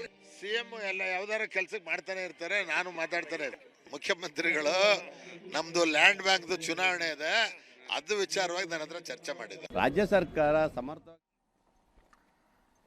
ತಿಪಟೂರು ಶಾಸಕ ಷಡಕ್ಷರಿ ಅವರ ಹೇಳಿಕೆಯ ಮೊದಲ ಅರ್ಧದ ಅರ್ಥ ಏನು? ಕುಣಿಗಲ್ ರಂಗನಾಥ್ ಫೋನ್ ಮಾಡಿದ್ರು, ದಿಲ್ಲಿಗೆ ಬನ್ನಿ ಅಂತ ಕರೆದ್ರು. ಯಾಕೆ ಅಂತ ನಾನು ಕೇಳಲಿಲ್ಲ ಅಂತ ಕೇಳಿದ್ರು. ಏನು ಹೇಳ್ತಾ ಇದ್ರು ಕುಣಿಗಲ್ ರಂಗನಾಥ್ ಅವರು? ಹೊಸ ಪಾರ್ಲಿಮೆಂಟ್ ಭವನ ನೋಡ್ಕೊಂಬರೋಣ ಬನ್ನಿ ಒಂದು ರೌಂಡು ಅಂತಿದ್ರ? ಯಾಕೆ ಅನ್ನೋದು ಗೊತ್ತಿರೋದಿಲ್ವಾ? ಬಟ್ ಕುಣಿಗಲ್ ರಂಗನಾಥ್ ಫೋನ್ ಮಾಡಿ ದಿಲ್ಲಿಗೆ ಹೋಗಿ ಬರೋಣ ಬನ್ನಿ ಅಂತ ತಿಪಟೂರು ಶಾಸಕರನ್ನು ಕರೆದಿದ್ದರ ಅರ್ಥ ಏನು ಅಂದರೆ, ಮತ್ತೊಮ್ಮೆ ಹೇಳಿದ್ವಲ್ಲ ನಾವು, ಶಾಸಕರ ಬೆಂಬಲವನ್ನು ಒಗ್ಗೂಡಿಸಿಕೊಳ್ಳುವ ಪ್ರಯತ್ನ ನಡೀತಾ ಇದೆ ಅಂತ. ಅದನ್ನು ಪ್ರೂವ್ ಮಾಡುವಂಥ ಸ್ಟೇಟ್ಮೆಂಟ್ ಅದು ಕುಣಿಗಲ್ ರಂಗನಾಥ್ ಅವರು ಕರೆದದ್ದು. ಇನ್ನೊಂದು ಕಡೆ ಎಲ್ಲ ಬೆಳವಣಿಗೆಗಳ ಮಧ್ಯದಲ್ಲಿ ಸದ್ಯಕ್ಕಂತೂ ಕ್ಯಾಬಿನೆಟ್ ರೀಶಫಲ್ ಆಗೋದಿಲ್ಲ ಅಂತ ಶಾಸಕರುಗಳಿಗೆ ಅರ್ಥ ಆಗಿದೆ. ಎಲ್ಲ ಬೆಳವಣಿಗೆಗಳ ಬಗ್ಗೆ ಬಿಜೆಪಿಯವರ ನಿಲುವೇನು? ಅವರು ಅಂದರೆ ಒಳಗಿಂದೊಳಗೂ ಅವ್ರಿಗೂ ಒಂದು ರಣಕುತೂಹಲ ಇದ್ದೇ ಇರುತ್ತೆ, ಏನಾಗುತ್ತೆ ಅಂತ. ಮೊನ್ನೆನೇ ಒಂದು ಲೆಕ್ಕಾಚಾರವನ್ನು ಹೇಳಿದ್ವಿ. ಒಂದು ವೇಳೆ 50 ಅಥವಾ 50ಕ್ಕಿಂತ ಹೆಚ್ಚು ಶಾಸಕರ ಬೆಂಬಲವನ್ನು ಗಳಿಸಿಕೊಂಡು ಡಿ ಕೆ ಶಿವಕುಮಾರ್ ಅವರು ಬಲ ಪ್ರದರ್ಶನ ಮಾಡಿದರೆ ದೆಹಲಿ ಬಿಜೆಪಿ ಆಕ್ಟಿವೇಟ್ ಆಗಿಬಿಡುತ್ತೆ ಏಕಾಏಕಿ. ಕುತೂಹಲದಿಂದ ನೋಡೋದಕ್ಕೆ ಶುರು ಮಾಡುತ್ತೆ, ಏನಾಗತ್ತಿಲ್ಲಿ ಅಂತ. ಅಲ್ಲಿ ತನಕ ಬಿಜೆಪಿಯವರು ಹೇಳೋದೇನು? ಯಾರು ಸಿ ಎಂ ಆಗಿ, ಯಾರು ಡಿ ಸಿ ಎಂ ಆಗಿ, ಎಷ್ಟು ಜನನಾರು ಡಿ ಸಿ ಎಂ ಆಗಿ ಒಳ್ಳೆ ಅಭಿವೃದ್ಧಿ ಮಾಡಿ ರಾಜ್ಯದ ಜನರಿಗೆ ಒಳ್ಳೆ ಸರ್ಕಾರ ಕೊಡಿ ಅಂತ ವಿರೋಧ ಪಕ್ಷವಾಗಿ ಜವಾಬ್ದಾರಿಯಿಂದ ಆಡಬಹುದಾದ ಮಾತು ಸದ್ಯಕ್ಕೆ ಅದು ಒಂದೇ. ಇವತ್ತು ವಿಜೇಂದ್ರ ಅವರು ದಿಲ್ಲಿಲಿದ್ದಾರೆ, ಆಮೇಲೆ ಹೇಳ್ತೀನಿ ಅವರು ದಿಲ್ಲಿಯ ಭೇಟಿಯ ಬಗ್ಗೆ. ಅವರು ಅದೇ ರೀತಿಯ ವಾಗ್ದಾಳಿ ನಡೆಸಿದ್ರು. 3 ದಿನ ಡಿ ಸಿ ಎಂ ದಿಲ್ಲಿಲಿರ್ತಾರೆ, 4 ದಿನ ಸಿ ಎಂ ಡಿಲ್ಲಿಲಿರ್ತಾರೆ. ಹೀಗಾದರೆ ರಾಜ್ಯ ನಡೆಯೋದು ಹೆಂಗೆ ಅಂತ ಮಧ್ಯದಲ್ಲಿ ಎಚ್ ವಿಶ್ವನಾಥ್ ಅವರ ಸ್ಟೇಟ್ಮೆಂಟ್ ಗಮನಿಸಬೇಕು. 2.5 ವರ್ಷಗಳ ಹಿಂದೆ ನಡೆದಂಥ ಸಭೆಯಲ್ಲಿ, 4 ಗೋಡೆಗಳ ಮಧ್ಯೆ ನಡೆದಂಥ ಸಭೆಯಲ್ಲಿ 2.5 ವರ್ಷ ಆದಮೇಲೆ ನಾನು ಡಿ ಕೆ ಶಿವಕುಮಾರ್ ಅವರಿಗೆ ಅಧಿಕಾರ ಬಿಟ್ಟು ಕೊಡ್ತೀನಿ ಅಂತ ಸಿದ್ದರಾಮಯ್ಯನವರು ಭರವಸೆ ಕೊಟ್ಟಿದ್ರು ಅಂತ ಡಿ ಕೆ ಶಿವಕುಮಾರ್ ಬೆಂಬಲಿಗರು ಹೇಳ್ತಾರೆ. ಅವತ್ತು ಭರವಸೆ ಕೊಟ್ಟಿದ್ರು, ಆ ಭರವಸೆಯನ್ನ ನಂಬಿಕೊಂಡು ಡಿ ಕೆ ಶಿವಕುಮಾರ್ ಅವರು 2.5 ವರ್ಷ ಸುಮ್ಮನಿದ್ರು. ಈಗ ಅಧಿಕಾರ ಕೇಳ್ತಾ ಇದ್ದಾರೆ ಅಂತ ಎಚ್ ವಿಶ್ವನಾಥ್ ಅವರಿಗೆ ಇರುವ ಇನ್ಫಾರ್ಮೇಶನ್ ಪ್ರಕಾರ 2.5 ವರ್ಷಗಳ ಹಿಂದೆ ಸಿದ್ದರಾಮಯ್ಯನವರು ಡಿ ಕೆ ಶಿವಕುಮಾರ್ ಅವರ ತಲೆ ಮೇಲೆ ಕೈ ಇಟ್ಟು ಹೇಳಿದ್ರಂತೆ. ಲಿಟ್ರಲಿ ತಲೆ ಮೇಲೆ ಕೈ ಇಟ್ಟು ಪ್ರಮಾಣ ಮಾಡಿದ್ರಂತೆ, ನಿನ್ನ ಆಣೆ ಕಣಯ್ಯ, ನಾನು 2.5 ವರ್ಷ ಆದ್ಮೇಲೆ ನಿಮಗೆ ಅಧಿಕಾರ ಬಿಟ್ಟು ಕೊಡ್ತೀನಿ ಅಂತ ಎಚ್ ವಿಶ್ವನಾಥ್ ಅವರ ಪ್ರಕಾರ. ಇದು ಸರ್ಕಾರ ಬಿದ್ದು ಹೋಗುತ್ತೆ, ನಾವು ಎಲೆಕ್ಷನ್ಗೆ ರೆಡಿ ಅಂತ ಛಲವಾದಿ ನಾರಾಯಣ ಸ್ವಾಮಿ ಅವರು ಹೇಳ್ತಾ ಇದ್ದಾರೆ. ಕೇಳಿಸ್ಕೊಳ್ಳಿ. MLAಗಳನ್ನ ಪರಸ್ಪರ ಖರೀದಿಗೆ ಎಳೆದಿದ್ದಾರೆ. ಎಲ್ಲ ಒಂದು ವ್ಯವಸ್ಥೆಯಲ್ಲಿ ಎಲ್ಲರೂ ಒಂದು ಈ ಪರಮ ಭ್ರಷ್ಟಾಚಾರದಲ್ಲಿ ತೊಡಗಿ ಈ ಸಂದರ್ಭದಲ್ಲಿ ನಾವು ಕರ್ಕೊಂಡ್ಬಂದು ಯಾರನ್ನೋ ಶಿಂದೆ ಮಾಡ್ತೀವಿ ಅಥವಾ ಅವ್ರು ಶಿಂದೆ ಆಗ್ತಾರೆ ನಾವು ಸಪೋರ್ಟ್ ಮಾಡ್ತೀವಿ, ಯಾವ ಪ್ರಶ್ನೆಯೂ ಉದ್ಭವಿಸೋದಿಲ್ಲ. ಅಭಿವೃದ್ಧಿ ಕೆಲಸ ಕಾರ್ಯಗಳು ಆಗ್ತಾ ಇಲ್ಲ. ವಾರದಲ್ಲಿ 3 ದಿನ ಇವತ್ತು ಮುಖ್ಯಮಂತ್ರಿಗಳು ದೆಹಲಿಯಲ್ಲಿ ಇರ್ತಾರೆ, ವಾರದಲ್ಲಿ 4 ದಿನ ಡಿ ಕೆ ಶಿವಕುಮಾರ್ ಅವರು ದೆಹಲಿಯಲ್ಲಿ ಇರ್ತಾರೆ. ಜನಹಿತವನ್ನ ಮರೆತು ಬಡಿದಾಟದಲ್ಲಿ ಇವತ್ತು ಕಾಂಗ್ರೆಸ್ ಪಕ್ಷದ ಶಾಸಕರು ಮಂತ್ರಿಗಳೇನು ಇವತ್ತು ಮಗ್ನರಾಗಿದ್ದಾರೆ. ಇದರಿಂದ ರಾಜ್ಯದ ಜನ ಇವತ್ತು ಅಭಿವೃದ್ಧಿ ಇಲ್ದೇನೆ ಸಂಕಷ್ಟದಲ್ಲಿದ್ದಾರೆ. ರೈತರು ಕೂಡ ಬೀದಿಗಿದ್ದು ಹೋರಾಟವನ್ನ ಮಾಡ್ತಾ ಇದ್ದಾರೆ. ಆಡಳಿತ ಯಂತ್ರ ಸಂಪೂರ್ಣವಾಗಿ ಕುಸಿದು ಬಿದ್ದಿರುವಂಥದ್ದು. ಇದರ ನಡುವೆ ಈ ರಾಜ್ಯದ ಜನ ಯಾವತ್ತು ದರಿದ್ರ ಸರ್ಕಾರ ಕಾಂಗ್ರೆಸ್ ಸರ್ಕಾರ ಬಿದ್ದು ಹೋಗ್ತದೋ ಅಂತೇಳಿ ಒಂದು ಹಿಡೀ ಶಾಪವನ್ನ ಈ ಕಾಂಗ್ರೆಸ್ ಸರ್ಕಾರಕ್ಕೆ ಹಾಕ್ತಾ ಇದ್ದಾರೆ. ನವೆಂಬರ್ ಕ್ರಾಂತಿ, ಅಕ್ಟೋಬರ್ ಕ್ರಾಂತಿ ಇದನ್ನ ಹೇಳಿಕೆಗಳನ್ನ ಕೊಟ್ಟಿರ್ತಕ್ಕಂಥದ್ದು ಆಡಳಿತ ಪಕ್ಷದ ಶಾಸಕರು. ಇವತ್ತು ದೆಹಲಿಗೆ ಬಂದು ಕೂರ್ತಾ ಇರ್ತಕ್ಕಂಥದ್ದು ಕಾಂಗ್ರೆಸ್ ಪಕ್ಷದ ಮುಖ್ಯಮಂತ್ರಿಗಳು, ಉಪಮುಖ್ಯಮಂತ್ರಿಗಳು, ಶಾಸಕರ ದಂಡನೆ ಕಳಿಸ್ತಾ ಇದ್ದಾರೆ. ಕಾಂಗ್ರೆಸ್ ಪಕ್ಷದಲ್ಲಿ ಏನು ಕಿತ್ತಾಟ, ಹಗ್ಗ ಜಗ್ಗಾಟ ಮುಖ್ಯಮಂತ್ರಿ ಕುರ್ಚಿಗೆ ನಡೀತಾ ಇದೆ. ಇದರಲ್ಲಿ ನಮ್ಗೆ ಯಾವುದೇ ರೀತಿ ಆಸಕ್ತಿ ಇಲ್ಲ. ಹಾಗಾಗಿ ನಮ್ಗೆ ಯಾರು ಮುಖ್ಯಮಂತ್ರಿಯಾಗಿ ಇರ್ತಾರೆ. ಶಿವಕುಮಾರ ಮತ್ತು ಅವ್ರ ತಮ್ಮ ಸುರೇಶ್ಗೆ ಇಬ್ಬರು ತಲೆ ಮೇಲೂ ಕೈ ಇಟ್ಟು ವಚನ ಕೊಟ್ಟಿಲ್ಲ ಸಿದ್ದರಾಮಯ್ಯ. ಕೊಟ್ಟು 30 ತಿಂಗಳ ಮುಂಚೆನೆ ನಾನು ಖಾಲಿ ಮಾಡ್ಕೊಡ್ತೀನಪ್ಪ ನಿನ್ಗೆ ಅಂತ ಎಲ್ಲರಿಗೂ ಗೊತ್ತಿದ್ದು, ಯಾರು ಬಾಯಿ ಬಿಡ್ತಾ ಇಲ್ಲ. DK ಶಿವಕುಮಾರ್ ಹೇಳ್ಬೇಕು, ಯು ಮಸ್ಟ್ ಸ್ಪೆಲ್ ಔಟ್. ವಚನ ಭ್ರಷ್ಟತೆ ಮಾಡಬೇಡಿ ಮುಖ್ಯಮಂತ್ರಿಗಳೇ. ವಚನ ಭ್ರಷ್ಟತೆ ಮಾಡಿದವರು ಯಾರೂ ಬದುಕಿಲ್ಲ. ಧರಣಿ ಮಂಡಲ ಮಧ್ಯದೊಳಗೆ ಮೆರೆತಿಯ ಕರ್ನಾಟಕ ರಾಜ್ಯದ ಅಂತ ಹೇಳಿ ಅಂತ ನಾಡು. ಹಸು ವ್ಯಾಘ್ರನಿಗೆ ಮಾತು ಕೊಡ್ತೆ, ವಾಪಸ್ ಬರ್ತೀನಿ ನಾನು ತಿರುಗಿ ಅಂತ. ಅಂತ ನಾಡ್ರಿ ಮುಖ್ಯಮಂತ್ರಿಗಳೇ. ಅಂತ ನಾಡಿನಲ್ಲಿ ನೀವು ವಚನ ಭ್ರಷ್ಟರಾದರೆ ನೀವೇನಾಗ್ತೀರಿ? ನೀವು ಈ ರಾಜ್ಯದಲ್ಲಿ ವಚನ ಭ್ರಷ್ಟರಾದವ್ರು ಯಾರೂ ಉಳಿದಿಲ್ಲ. ನೀವ್ಯಾಕೆ ವಚನ ಭ್ರಷ್ಟರಾಗ್ತಾ ಇದ್ದೀರಿ? ಕೊಡಿ. ಶಿವಕುಮಾರ್ ಕೇಳೋದ್ರೇನು ತಪ್ಪಿಲ್ಲ. ನಾವ್ಯಾರು? ನಾವು ಕುರುಬ ಸಮಾಜ. ಹಾಲು ಕೆಟ್ಟರು ಹಾಲು ಮತ ಕೆಡುವುದಿಲ್ಲ ಅಂತ ಕೊಟ್ಟು ಮಾತಿಗೆ ಯಾರು ನಾವು ಇಲ್ಲಿ ತನಕ ಇದಾಗಿಲ್ಲ. ಸಿದ್ದರಾಮಯ್ಯ ಸಮಾಜದ ಹೆಸರನ್ನು ಹಾಳು ಮಾಡ್ಬಿಡ್ತಾ ಇದ್ದೀರಿ ನೀವು. ಕುರುಬರು ಅಂದ್ರೆ ಅಟ್ಟಾಡ್ಸ್ಕೊಂಡು ಹೊಡಿಬೇಕು, ಆ ಪರಿಸ್ಥಿತಿ ತಂದಿಡ್ತಾ ಇದ್ದೀರಿ. ಅವರು ಕಾಂಗ್ರೆಸ್ ಹೈಕಮಾಂಡ್ ಇದೆಯಲ್ಲ, ಹೈಕಮಾಂಡ್ ಏನಾದ್ರೂ ಬದುಕಿದ್ದಿದ್ರೆ ಇವ್ರು ಇಷ್ಟೆಲ್ಲ ಮಾತಾಡ್ತಿರ್ಲಿಲ್ಲ. ಇಷ್ಟೆಲ್ಲ 1 ವರ್ಷ ಕಾಲ ಇಷ್ಟು ನಡೆದ್ರು ಹೈಕಮಾಂಡ್ ಒಂದೇ ಒಂದು ಮಾತಾಡಲ್ಲ ಅಂದ್ಮೇಲೆ ಅದು ಬದುಕಿದೆ ಅಂತ ನಾನು ಹೇಗೆ ಹೇಳಿ? ಹೋಗದ ಪಿಚಾಚಿ ಅಂದ್ರೆ ಇಲ್ಲ ಬಂದೆ ಗವಾಕ್ಷಿ ಅಂತ ಯಾರು ಬಂದ್ರು ಅದೇ ಇರುತ್ತೆ. ಅದರಿಂದ ಏನಾಗೋದಿಲ್ಲ.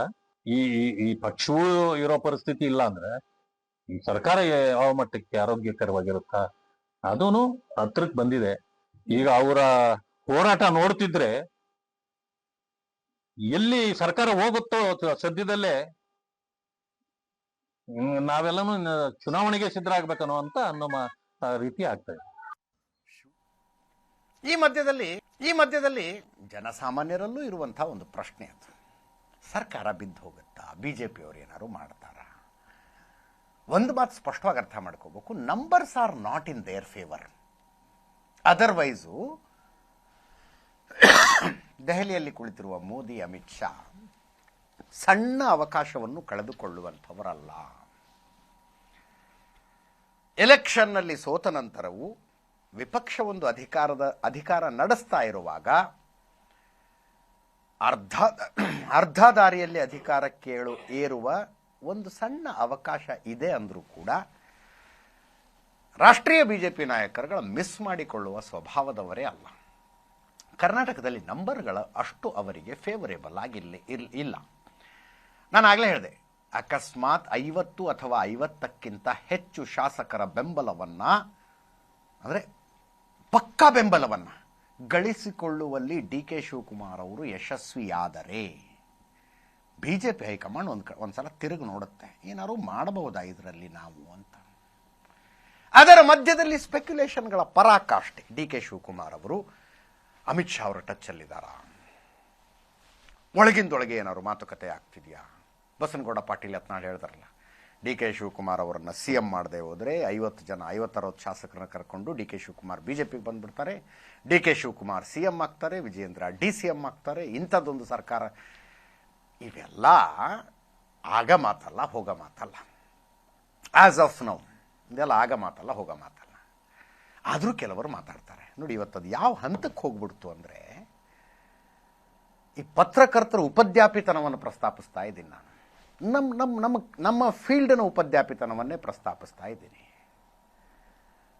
ಉಪಮುಖ್ಯಮಂತ್ರಿಗಳನ್ನು ಪತ್ರಕರ್ತರು ಕೇಳ್ಬಿಟ್ರು, ನೀವು ಅಮಿತ್ ಶಾ ಸಂಪರ್ಕದಲ್ಲಿದ್ದೀರಿ ಅಂತ ಕುಮಾರಸ್ವಾಮಿ ಅವರು ಹೇಳಿದ್ದಾರೆ.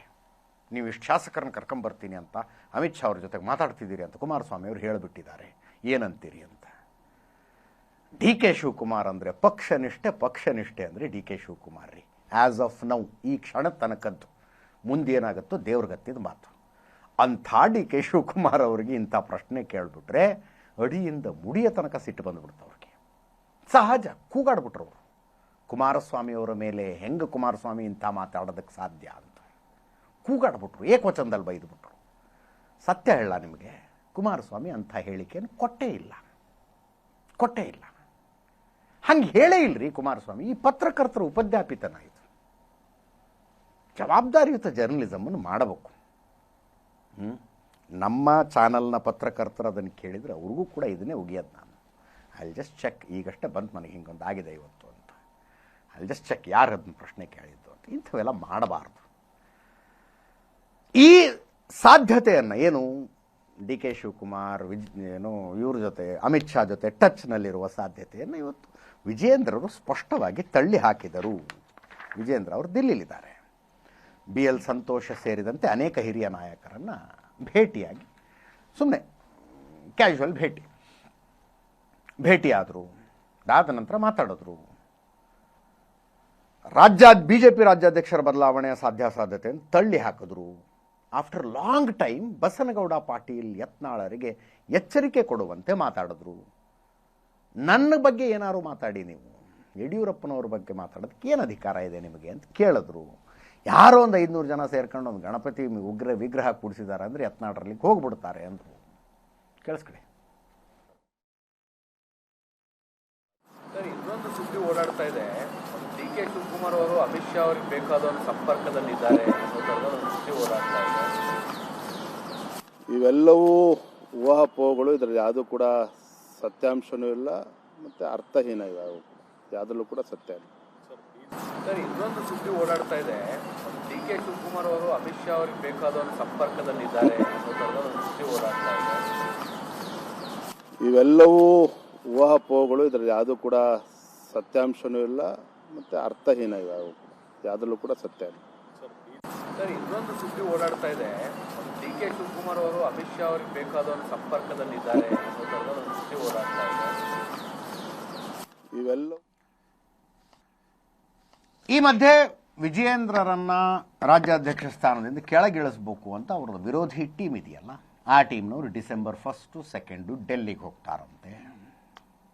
ರಾಜ್ಯಾಧ್ಯಕ್ಷರ ಬದಲಾವಣೆ ಆಗಬೇಕು ಅಂತ ಯತ್ನಾಳರು ಎಲ್ಲೋ ಮಾತಾಡಿರೋ ಹಂಗಿದೆ. ಬದಲಾವಣೆ ಆಗದಿದ್ದರೆ ನಮ್ಮ ಶಕ್ತಿ ನಾವು ತೋರಿಸ್ತೀವಿ ಅಂತೆಲ್ಲೋ ಮಾತಾಡಿರೋ ಹಂಗಿದೆ.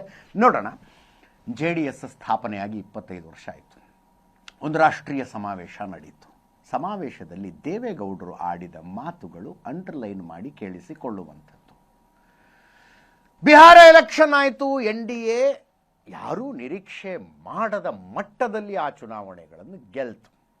ನಿತೀಶ್ ಕುಮಾರ್ ಮತ್ತೊಮ್ಮೆ ಟೈಗರ್ ಜಿಂದಾ ಹೈ ಅನ್ನುವ ರೀತಿಯಲ್ಲಿ ತಮ್ಮ ಪಕ್ಷದೊಂದಿಗೆ ಎದ್ದು ನಿಂತರು.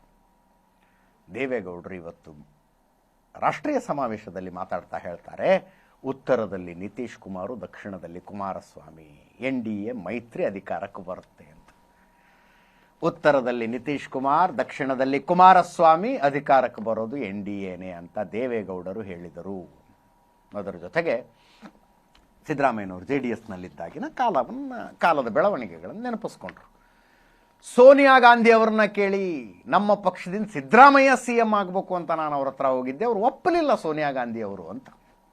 ಒಪ್ಪಲಿಲ್ಲ ಸೋನಿಯಾ ಗಾಂಧಿ ಅವರು. ಈ ಸಿದ್ದರಾಮಯ್ಯನ ಫೈನಾನ್ಸ್ ಮಿನಿಸ್ಟರ್ ಮಾಡಿದ್ದೆ ನಾನು ಅಂತ. ಇಂಟ್ರೆಸ್ಟಿಂಗ್ ಇದೆ ದೇವೇಗೌಡರ ಮಾತುಗಳು. ಅಹಿಂದ ಸಮಾವೇಶ ಪಕ್ಷದ ವೇದಿಕೆಯಲ್ಲಿ ಮಾಡು ಅಂದ್ರು ಕೇಳಲಿಲ್ಲ. ಪ್ರತ್ಯೇಕವಾಗಿ ಮಾಡಿದಾಗ ಇನ್ನೇನು ವಿಧಿ ಇತ್ತು, ನಾನು ಉಚ್ಚಾಟನೆ ಮಾಡಿದೆ ಅಂತ. ಕುಮಾರಸ್ವಾಮಿ ಅವರು ಕಾಂಗ್ರೆಸ್ ವಿರುದ್ಧ ವಾಗ್ದಾಳಿ. 1962ರಿಂದಲೂ ಕಾಂಗ್ರೆಸ್ ದೇವೇಗೌಡರಿಗೆ ಅನ್ಯಾಯ ಮಾಡ್ಕೊಂಡೇ ಬಂದಿದೆ ಅಂತ. ಕೇಳಿಸ್ಕೊಳ್ಳಿ. 58 ಸೀಟ್ ಬರಲಿಕ್ಕೆ ಕಾರಣ ಯಾರು ಅನ್ನೋದು ಬೇಡ. ಸಿದ್ದರಾಮಯ್ಯನವರನ್ನೇ ಮುಖ್ಯಮಂತ್ರಿ ಮಾಡಬೇಕು ಅಂತ ಹೇಳಿ ಸೋನಿಯಾ ಗಾಂಧಿಯವರು ಬದುಕಿದ್ದಾರೆ. ನಾನು ಸೋನಿಯಾ ಗಾಂಧಿಯವರ ಮನೆ ಬಾಗಿಲಿಗೆ ಹೋಗಿ 3 ಸಾರಿ ನೀವು ಸಿದ್ದರಾಮಯ್ಯನನ್ನ ಮುಖ್ಯಮಂತ್ರಿ ಮಾಡಿ, ನೀವು 2ನೇ ಸ್ಥಾನ ತಗೊಳ್ಳಿ. ಬದುಕಿದ್ದಾರೆ ಸೋನಿಯಾ ಗಾಂಧಿ. ಸಿದ್ದರಾಮಯ್ಯನವರೇ, ನೀವು ಬರ್ತಿಲ್ಲ. ನೀವು ಯಾವ ಸಮಯಕ್ಕೆ ಏನ್ ಬೇಕಾದರೂ ನೀವು ಮಾತನಾಡಬಹುದು. ಆದ್ರೆ ಸೋನಿಯಾ ಗಾಂಧಿ ಬದುಕಿದ್ದಾರೆ. ನೀವು ಒಪ್ತಾ ಇದ್ರೆ ನಾವು ಚುನಾವಣೆಗೆ ಹೋಗ್ತೀವಿ.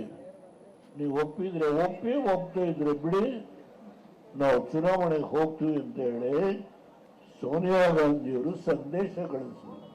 ಸಿದ್ದರಾಮಯ್ಯರೇ, ಈ ಪಕ್ಷಕ್ಕೆ ನಿಮ್ಮ ದೇಣಿಗೆ ಏನಿದೆ? ಮಾತನಾಡುವಾಗ ಕನಿಷ್ಠ ಪ್ರಮಾಣದ